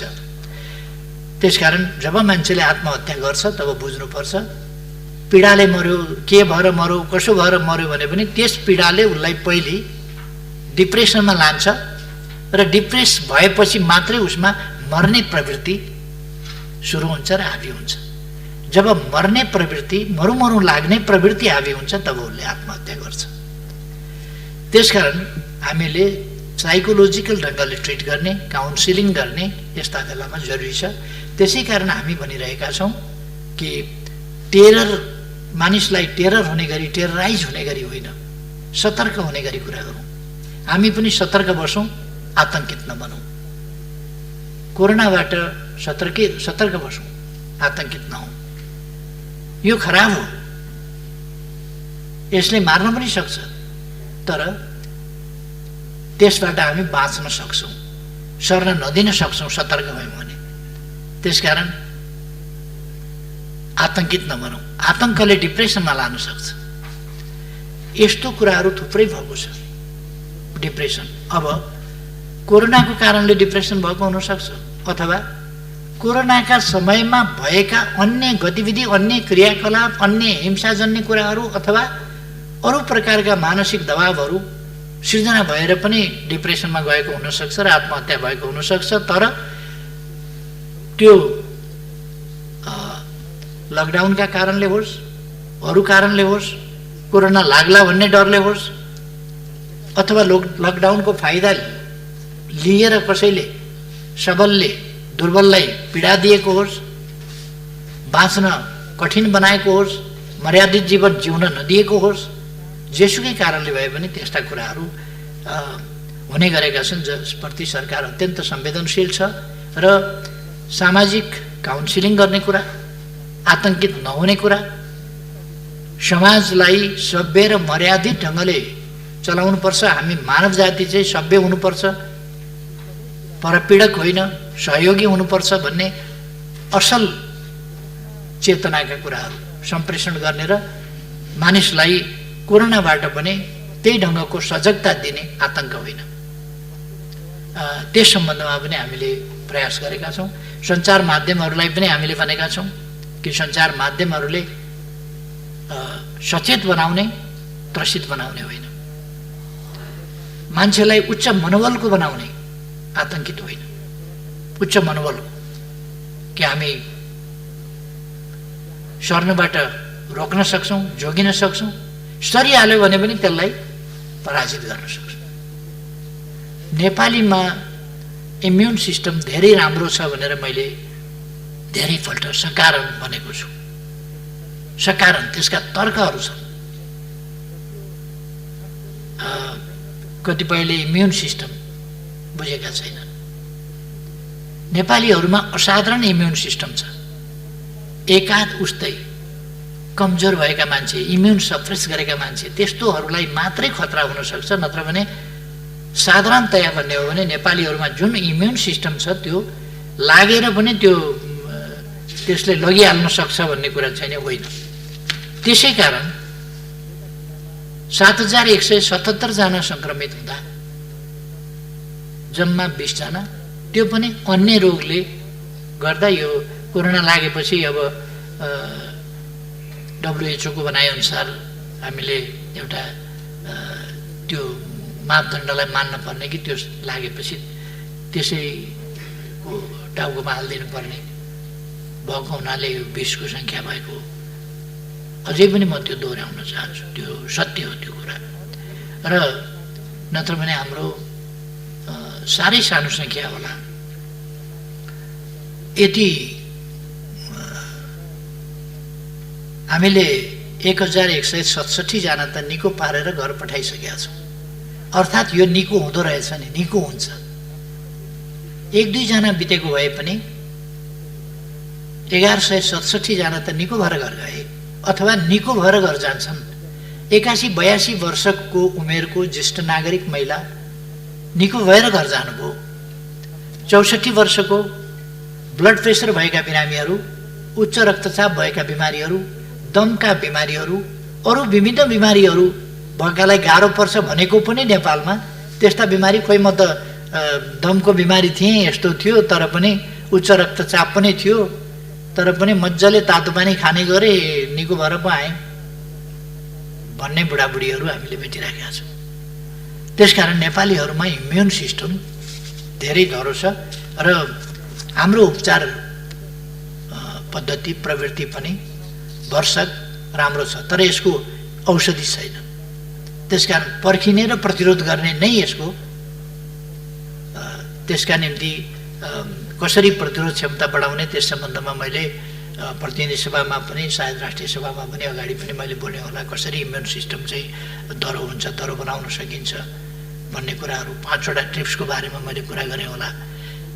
सन्तुलित र औषधिमय हाम्रो खाना, त्यसलाई समयअनुसार र सन्तुलित ढङ्गले मिलाएर खानेकुरा, हाम्रो बासी खानेकुरा फ्रिजमा राखेर अनेक दिनसम्म खाने भन्दा दैनिक बिहान बेलुकै पकाएर खाने, जति बेला खानु पऱ्यो त्यति बेला पकाएर खाने प्रवृत्ति, त्यो हाम्रो धेरै राम्रो कुरा छ। त्यसले इम्युनलाई राम्रो गर्छ।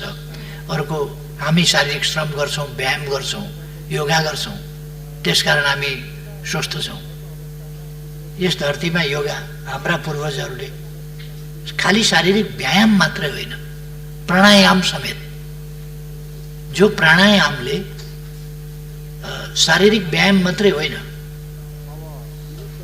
श्वास प्रश्वासलाई नियन्त्रित, दौडिएर काम गरेर श्वास हुन सक्छ, सास बढ्न सक्छ दौडिँदा, तर त्यो नियन्त्रित श्वास प्रणाली, त्यसको नियमित, नियन्त्रित र पर्याप्त फोक्सो खाली गर्नेदेखि पर्याप्त फोक्सो भर्नेसम्मको यो श्वासमा फ्याफ्याको हिसाबले मात्रै होइन, त्यसलाई नियमित नियन्त्रित गर्ने, जसबाट मस्तिष्कमा पर्याप्त अक्सिजन, मुटुमा पर्याप्त अक्सिजन जस्ता कुराहरू पुर्याउँछ, जसले सम्पूर्ण शरीरमा रक्त सञ्चारद्वारा अक्सिजन पुर्याउँछ र मान्छे ताजा हुन्छ।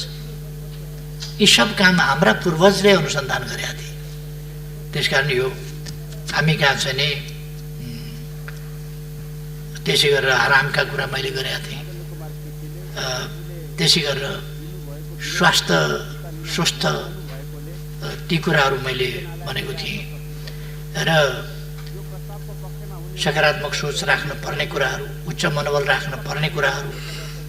अब कोरोनाले छोयो भन्ने बित्तिकै मर्छु, अब गएँ म भन्ठाने भनेदेखि त बाँच्न गाह्रो हुन्छ। कोरोना भनेको एउटा रुगाखोकी जस्तो लागिहाल्यो भने हाछ्यौँ साछ्यौँ गर्नुपर्छ, तातो पानी खानुपर्छ, उडाइदिनुपर्छ। त्यो हिसाबले सोच्नुपर्छ, उच्च मनोबल राख्नुपर्छ। कोरोनाले लान सक्दैन, लागिहाल्यो भने त्यो मनोबल राख्नुपर्छ। अब मैले अघि नै क्वारेन्टिन र सुरक्षाको बारेमा भने, क्वारेन्टिन विश्व स्वास्थ्य सङ्गठनको मापदण्ड अनुसारै हुनुपर्छ भन्ने हामी सबैको मान्यता हो। हामी प्रयास त्यही गरिरहेका छौँ। तर पनि यथार्थ के हो भनेदेखि हाम्रो सामर्थ्यले अहिलेसम्म लाखौँ मान्छेलाई, जस्तो मैले अघि नै भने, क्वारेन्टिनमा 1,08,336 जना मानिस अहिले छन्। यति उपयुक्त क्वारेन्टिन यति बनाउने हो भने, करिब करिब युद्ध स्तरमा बनाउने हो भने 1 वर्षमा बनाइसकिँदैन। मान्छे बस्ने आवास बनाउने कुरा हो नि। 1,08,336 वटै टोयलेट बनाउनु पर्यो, किचन बनाउनु पर्यो, त्यहाँ खट्ने मान्छे त्यति चाहियो। यो प्रधानमन्त्री कार्यालय मातहतमा रहेको अनावश्यक खर्च भन्ने छ नि, यो अनावश्यक खर्च भनेको यस्तैमा लाग्ने खर्च, त्यसको अनुगमन गर्नु पर्यो। स्वास्थ्य कर्मीहरू खट्नु पर्यो, डाक्टर चाहियो, नर्स चाहियो। स्वाब टेस्ट गरेपछि त्यो स्वाब टेस्ट गर्ने फेरि पुर्याउने ती सबै मान्छे पनि चाहिए, सुरक्षाकर्मी चाहिए, भोलिन्टियर्स पनि चाहिए। 3टा भोलिन्टियर्स अपराधी निस्किए भनेर संसारभरिका भोलिन्टियर्स भनेका अपराधी हुँदा रहेछन् भन्ने ठान्नु हुँदैन। भोलिन्टियर्स भनेको एउटा पवित्र नाम हो, तर अब कोही कोही अनेक भेषमा पनि कुकर्मीहरू निस्किन्छन्। पवित्र भेषमा विभिन्न नामका विभिन्न रङका बर्को ओढेर पनि भेटिन्छन्। त्यसो भनेर त्यस्तो बर्को ओढ्ने जति या त्यस्तो नामका वस्त्र धारण गर्नेहरू जति सबै त्यस्तै हुन्छन् भन्न सकिँदैन। कहिले कहिले एकदमै राम्रो काम गर्नुपर्ने, पुण्य काम गर्नुपर्ने ठाउँका मान्छेहरू अपुण्य अपराधिक क्रियाकलापहरूमा संलग्न भएको पनि पाइन्छ। तर सबैलाई जेनरलाइज त्यसमा गर्न हुँदैन। म साथीहरूलाई आग्रह गर्न चाहन्छु र सुरक्षाको प्रबन्धमा सरकारले थप सजगता यस्ता घटनाहरूबाट लिएको छ र लिन्छ। एउटा अत्यन्त राम्रो प्रश्न गर्नुभएको छ। मैले अस्ति चैत्रबाट कक्षा सुरु हुँदा मैले शैक्षिक अभिभावकत्व लिएका मुगुका विद्यार्थीहरूलाई काठमाडौँमै ल्याएर बोर्डर्स गर्ने, त्यसका निम्ति माघमा आमा बुवाहरू समेत बोलाउने ती कुराहरू अगाडि सारेको थिएँ। यहाँ फागुनमा उहाँहरूलाई बोलाउने र उहाँहरूले पनि बस्ने ठाउँ, स्कुल, बोर्डर्स कहाँ गरिन्छ त्यो हेर्ने। र मैले त्यसै गरी सिरामा शैक्षिक अभिभावकत्व लिएका विद्यार्थीहरूलाई पनि त्यसै गरी पढाउने भन्ने सोचेका थिएँ। तर यो क्वारेन्टिनको कारणले, लकडाउनको कारणले, आदि कारणले ती विद्यार्थीहरू पनि र अरू पनि त्यस्तैमा परेका छन्। अर्को, हामीले अस्ति 1 गतेबाट अनलाइन शिक्षा आदि भनेर सुरु गऱ्यौँ। तर नेपालको सुविधा, सहुलियत, पहुँच यी सबै कुरा समान छैनन् र सबै ठाउँमा पुर्याउन सकिएको छैन। त्यसकारण सबैलाई भएन भने कसैलाई पनि नगर्ने भन्न सकिँदैन। त्यसकारण हुन सकेका ठाउँहरूमा हामीले अनलाइन शिक्षा, अफलाइन शिक्षा, टेलिभिजन शिक्षा, रेडियो शिक्षा, विभिन्न ढङ्गले शिक्षा उपलब्ध गराउने ती कामहरू गरेका छौँ। जहाँ इन्टरनेट छैन त्यहाँ इन्टरनेट पुर्याउने कोसिस गरेका छौँ। तर सबै ठाउँमा कम्प्युटर, सबै ठाउँमा टेलिभिजन, सबै ठाउँमा टेलिभिजनको पहुँच अथवा त्यसको टावर, त्यसको प्रसारणको क्षमता आदि कुराहरू नै नपुगेका त्यस्ता ठाउँहरू छन् र इन्टरनेट नपुगेका ठाउँहरू छन्। त त्यस्ता ठाउँहरूका विद्यार्थीहरूप्रति हामी चिन्तित छौँ। कसरी त्यसमा पुरा गर्न सकिन्छ भन्ने कुराहरू यहाँले ध्यान आकर्षण गर्नुभयो। मैले आफूले शैक्षिक अभिभावकत्व लिएका विद्यार्थीहरूको बारेमा मलाई सम्झना छ, मैले बिर्सिएको छैन। र ती विद्यार्थीहरूको खबर यहाँहरूले सुन्दै जानुहुनेछ भविष्यमा। मेरो विश्वास छ तिनीहरू त्यसै अनुसारको प्रगति गर्दै अगाडि बढ्नेछ। अरू ठाउँमा पनि मैले गरिब बालबालिकाहरूको कसरी उत्थान गर्न सकिन्छ, तिनीहरूलाई गरिबीबाट कसरी उन्मुक्त गर्न सकिन्छ र तिनीहरूको उज्जवल भविष्य कसरी बनाउन सकिन्छ, तिनीहरूलाई प्रतिस्पर्धी क्षमताका नागरिक, विश्वमै प्रतिस्पर्धी क्षमताका नागरिक कसरी बनाउन सकिन्छ हाम्रा देशका तमाम बालबालिकालाई, त्यतापट्टि पनि मेरो ध्यान गएको छ र सरकारको ध्यान गएको छ। तदनुसार हामी प्रयासहरू अगाडि बढाइरहेका थियौँ। आगामी वर्ष हामीले यस वर्ष यो नयाँ आर्थिक वर्षमा देशलाई साक्षर घोषणा गर्ने योजना बनाएका थियौँ। तर मलाई लाग्छ यस वर्ष हामीले साक्षर बनाउन सम्भवतः सक्दैनौँ, अर्को 1 साल पर्खिनुपर्छ जस्तो लाग्छ। त्यसकारण अहिलेको सरकार कुनै अव्यावहारिक कुराहरू गरिरहेको छैन। जस्तो हामीले यसै वर्ष साक्षर बनाउने भने पनि यस वर्ष साक्षर बनाउन सम्भव नहुन सक्ने अवस्था रहेको कुरा म साथीहरूमा जानकारी गराउन चाहन्छु। अर्को वर्ष सायद हामीले पर्खिनुपर्छ। तर फेरि अर्को एउटा ऐतिहासिक काम हामी गर्नेछौँ। अर्को वर्ष, अर्को आर्थिक वर्षबाट हामीले नेपाल निरक्षरता नभएको, साक्षरहरूको, पढे लेखेका मान्छेहरूकै देश हो भनेर गर्व गर्ने ठाउँमा नेपाललाई एक सिडी फेरि माथि उठाउन सक्छौँ। अनेक क्षेत्रमा हामीले माथि उठाएका छौँ। हामीले एउटा खुल्ला ठाउँमा शौच गर्ने खालको जुन एउटा स्तर थियो समाजको, त्यसलाई माथि उठाएर अब अनिवार्य रूपमा हरेकले शौचालयको प्रयोग गर्न सक्ने, पाउने र गर्ने प्रवृत्ति र सुविधा त्यस ठाउँमा देशलाई पुर्याएका छौँ र एउटा सभ्यताको माथिल्लो सिँढीमा उठाएका छौँ। अघि मैले भने सभ्यताका यस्ता थुप्रै सिँढीहरू, थुप्रै युगहरूलाई हामीले परिवर्तन गरिदिएका छौँ। सडकमा भिखारी देखिने युग समाप्त भएको छ। बालबालिका सडकमा देखिने युग समाप्त भएको छ। भिखमङ्गा सडकमा देखिने युग समाप्त भएको छ। सडक मानव देखिने युग समाप्त भएको छ। र अब यसै गरी निरक्षर देश भन्ने मापदण्ड, त्यो पनि एक स्तर माथि देश उठ्नेछ। र हामीले दिगो विकास लक्ष्यका मापदण्डहरूमा, थुप्रै मापदण्डहरूमा हाम्रो रेकर्ड राम्रो छ। नीति कार्यक्रम र बजेटमा पनि आइसकेको कुरा हो। हाम्रा प्रमुख मापदण्डहरूमा 14वटा मापदण्डमा हामी अगाडि छौँ र नेपालको प्रगति उल्लेखनीय छ।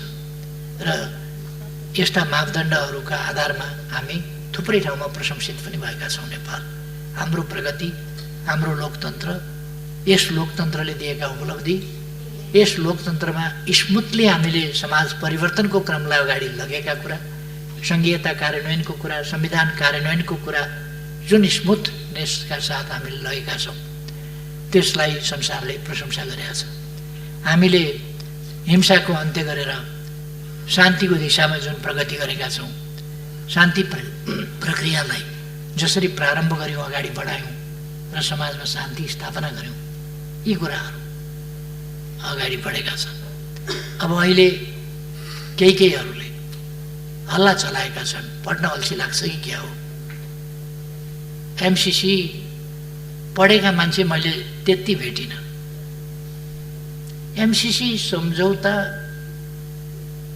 खोजेर ल्याएर पढे हुन्छ। पढ्ने भन्दा हल्लाका भरमा कुद्ने र जसरी भए पनि विरोध गर्न पाए भयो भन्ने कस्तो चिन्तन। खुट्टाले टेकेर हिँड्न छोडेर टाउकाले टेकेर, त्यो हातले टेकेर खुट्टा ठाडा पारेर हिँड्ने अभ्यास गर्न किन जरुरी छ? खुट्टैले टेकेर हिँड्नुपर्छ। खुट्टाले टेकेर हिँड्ने भनेको जे त्यसमा प्रबन्ध छ त्यो प्रबन्ध पढेर त्यो प्रबन्धमा ठिक बेठिक यहाँ छ भनेर भन्नु चाहिँ एउटा कुरा हो। लहैमा लौ अमेरिकी सेना आउने भयो, कहाँ पढ्छन्, के पढ्छन्, अचम्म लाग्छ मलाई। कागले कान लगो भन्दाखेरि लाँदा त दुख्छ होला नि अलिकति, त्यो दुख्या छैन भने होइन होला त भन्ने थाहा पाउनु पऱ्यो नि पहिले।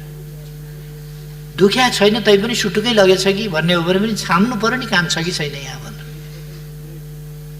दुखे पनि वास्ता नगर्ने, छ कि छैन पनि नछाम्ने अनि लयमा कुद्ने, यो प्रवृत्ति बडा अचम्म लाग्छ मलाई।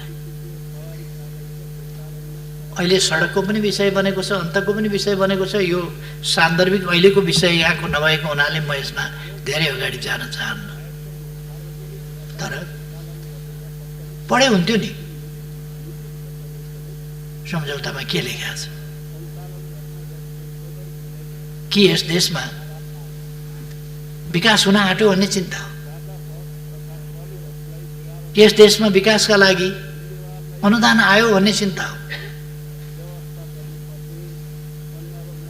ठिकै छ, यस सम्बन्धमा म मान्यजीहरू समक्ष आफ्ना विचार अर्को कुनै समय राख्नेछु। यो छलफलमा आउने नै छ। म मान्यजीहरूलाई आग्रह गर्न चाहन्छु, हामी देशका सर्वोच्च जनप्रतिनिधि संस्थाका सदस्यहरू, हामीले इतिहासमा दर्ज हुने गरी बोल्नु पर्दछ। तपाईहरुलाई थाहा छ एक जमानामा महाकाली सन्धिको सम्बन्धमा यति ठुलो बबन्डर आदि हुरी मचियो, म आश्चर्यचकित भएँ। मैले भने म त त्यस्तो केही पनि देख्दिनँ, यहाँ त ठिकै देख्छु। फेरि हामी आफैले अध्ययन गरेर ठिक छ भनेर दुई सरकारका बीचमा हस्ताक्षर गर्दा हामी सरकारमा नभएको पार्टी पनि त्यहाँ उपस्थित थियौँ र हाम्रो नेतृत्व वर्ग त्यहाँ उपस्थित थियो र यो गरौँ त सही गरौँ, ठिक छ, तपाईहरुको पनि मन्जुर छ, प्रतिपक्षको पनि मन्जुर छ भन्दा मन्जुर छ। प्रणब मुखर्जीले हस्ताक्षर गर्ने बेलामा फेरि 3-4 पल्ट पहिले सोधिसकेर हस्ताक्षर गर्ने बेलामा कलम समातेपछि तो मैं साइन कर लूं सोध्या थिए। हाँ ठीक है कीजिए भनेपछि उनले साइन गरे। पछि हाँ ठीक छ, ठीक है कीजिए भन्ने साथीहरू बुर्क उफ्रिया देखेपछि मैले अलिकति कडा शब्द प्रयोग गरेका थिएँ। त्यति बेला हामीले कहीँ गाँजा भाङ धतुरो केही त खाएको थिएन होला। हाम्रो जस्तो देश चलाउने तहका मान्छेहरू, नीति नियम र कानुन बनाउने तहका मान्छेहरूले देशलाई सर्वोपरि राखेर विचार गर्न पर्दछ। फेरि पनि हरेक विषयमा पक्ष विपक्ष आरोप प्रत्यारोपको विषय होइन, हाम्रा भनाइहरू इतिहासमा दर्ज हुनेछन्। त्यसकारण अहिले संविधान जसरी सर्वसम्मत ढङ्गले संशोधन भएको छ, यो यस संसदको इतिहासको गौरवको कुरा हो, नेपाली हुनुको गौरवको कुरा हो, राष्ट्रियताको प्रश्नमा नेपालको एकताको गौरवको कुरा हो। त्यस्तै गौरवका विषय हुने गरी हाम्रा अभिव्यक्तिहरू पढेर अध्ययन गरेर हेरेर भोलि फरक नपर्ने गरी हाम्रा नाति नातिनीका पालासम्म फरक नपर्ने गरी, त्योभन्दा पछिसम्म पनि फरक नपर्ने गरी यी इतिहासमा हेरिने विषय बन्छन्। म मान्यजीहरूको ध्यान आकर्षण गर्न चाहन्छु, इतिहासमा हेरिने विषय बन्छन्। त्यसकारण हामीले संसदमा बोल्दा कहिले के कुरा बोलिराखेका हुन्छौँ। म स्मरण गराउन चाहन्छु, संसदका सबै अभिव्यक्तिहरू रेकर्डेड छन्। हिस्ट्रीले फेरि रेकर्ड हुँदिन्छ। अस्ति भर्खर मैले एउटा अनलाइनमा हेरेँ, 53 सालमा मैले कालापानीको सम्बन्धमा छलफलमा राखेको कुरो, फेरि त्यति बेला सार्वजनिक महत्त्वको प्रस्ताव पेश गरेको कुरो, सीमा सम्बन्धी विषयमा छलफल गरौँ भनेर राखेको प्रस्ताव अस्ति एउटाले निकालेछ, 53 सालको कुरो। मलाई धेरै गाली गर्न सकिन्छ, तर मेरो अभिव्यक्तिमा कहीँ कतै चुकेको कुरो कसैले निकालिदियो भने धन्यवाद दिन्छु। इतिहास खोज्न गए हुन्छ। 55 वर्ष भयो मैले राजनीति गरेको, यो 55 वर्षको इतिहास खोज्न गए हुन्छ। खोजेर एउटा शब्द कहीँ त्रुटिपूर्ण निकालिदिए हुन्छ। 48 सालदेखि म संसदमा छु। संसदमा बोलेका कुराहरूको त्रुटिपूर्ण भनाइ, देशहितको विरुद्धको भनाइ, जनताको हितको विरुद्धको भनाइ, सत्ता पक्षमा हुँदा होस् प्रतिपक्षमा हुँदा होस्, मैले प्रतिपक्षको हिसाबले सत्ताको आलोचना गर्नुपर्छ भनेर त्यसरी बोल्ने गरेका थिइनँ, छैन। त्यसकारण म भन्छु कि त्यसरी निकालिदिनु भए हुन्छ यदि कसैले सक्नुहुन्छ भने। त्यो सम्भव छैन। अस्ति कसले निकालेछ फेरि यो 53 सालमा मेरो नेतृत्वमा एउटा आयोग बनेको थियो। त्यस आयोगले प्रतिवेदनै दिएको छ। त्यस प्रतिवेदनमा लिम्पियाधुराबाट निस्किएको काली नदी सिमाना हो। त्यसभन्दा पूर्वका उत्तरका पूर्वका लिम्पियाधुरा, लिपुलेक, कालापानी नेपालका भूभाग हुन् भन्ने कुरा त्यस प्रतिवेदनमा पनि लेखिएको रहेछ, जसमा मैले हस्ताक्षर गरेको छु। यो त 53 सालमा पनि लिम्पियाधुरादेखि भनेको रहेछ, आज मात्रै होइन। महाकाली सन्धिको समयमा पनि मेरो भनाइ कसलाई मन परेन र के भन्यो भन्ने कुरा होइन, लिखितै प्रमाण कसैले खोजेर निकालेछ। धन्यवाद छ। लिम्पियाधुरादेखिकै भूमि नेपालको हो भनेर त 53 सालमा नै मैले प्रतिवेदन बुझाएको रहेछु, हस्ताक्षर गरेको रहेछु। त्यसकारण मेरो आग्रह छ, हाम्रा बहसहरू तदनुसारकै इतिहासमा सत्य साबित हुनुपर्दछ, सेन्टिमेन्टका कुरा होइन। हामीसँग हाम्रो परराष्ट्र नीति हुनुपर्दछ, हामीसँग लगानी नीति हुनुपर्दछ, हामीसँग अनुदान कस्ता स्वीकार्ने अस्वीकार्ने ती नीति हुनुपर्दछ। हामीले बोल्दाखेरि यस्ता कुराहरू सबैको सुस्थिर विश्लेषणका साथ बोल्नुपर्दछ। त्यतापट्टि म साथीहरूको ध्यान आकर्षण गर्न चाहन्छु। र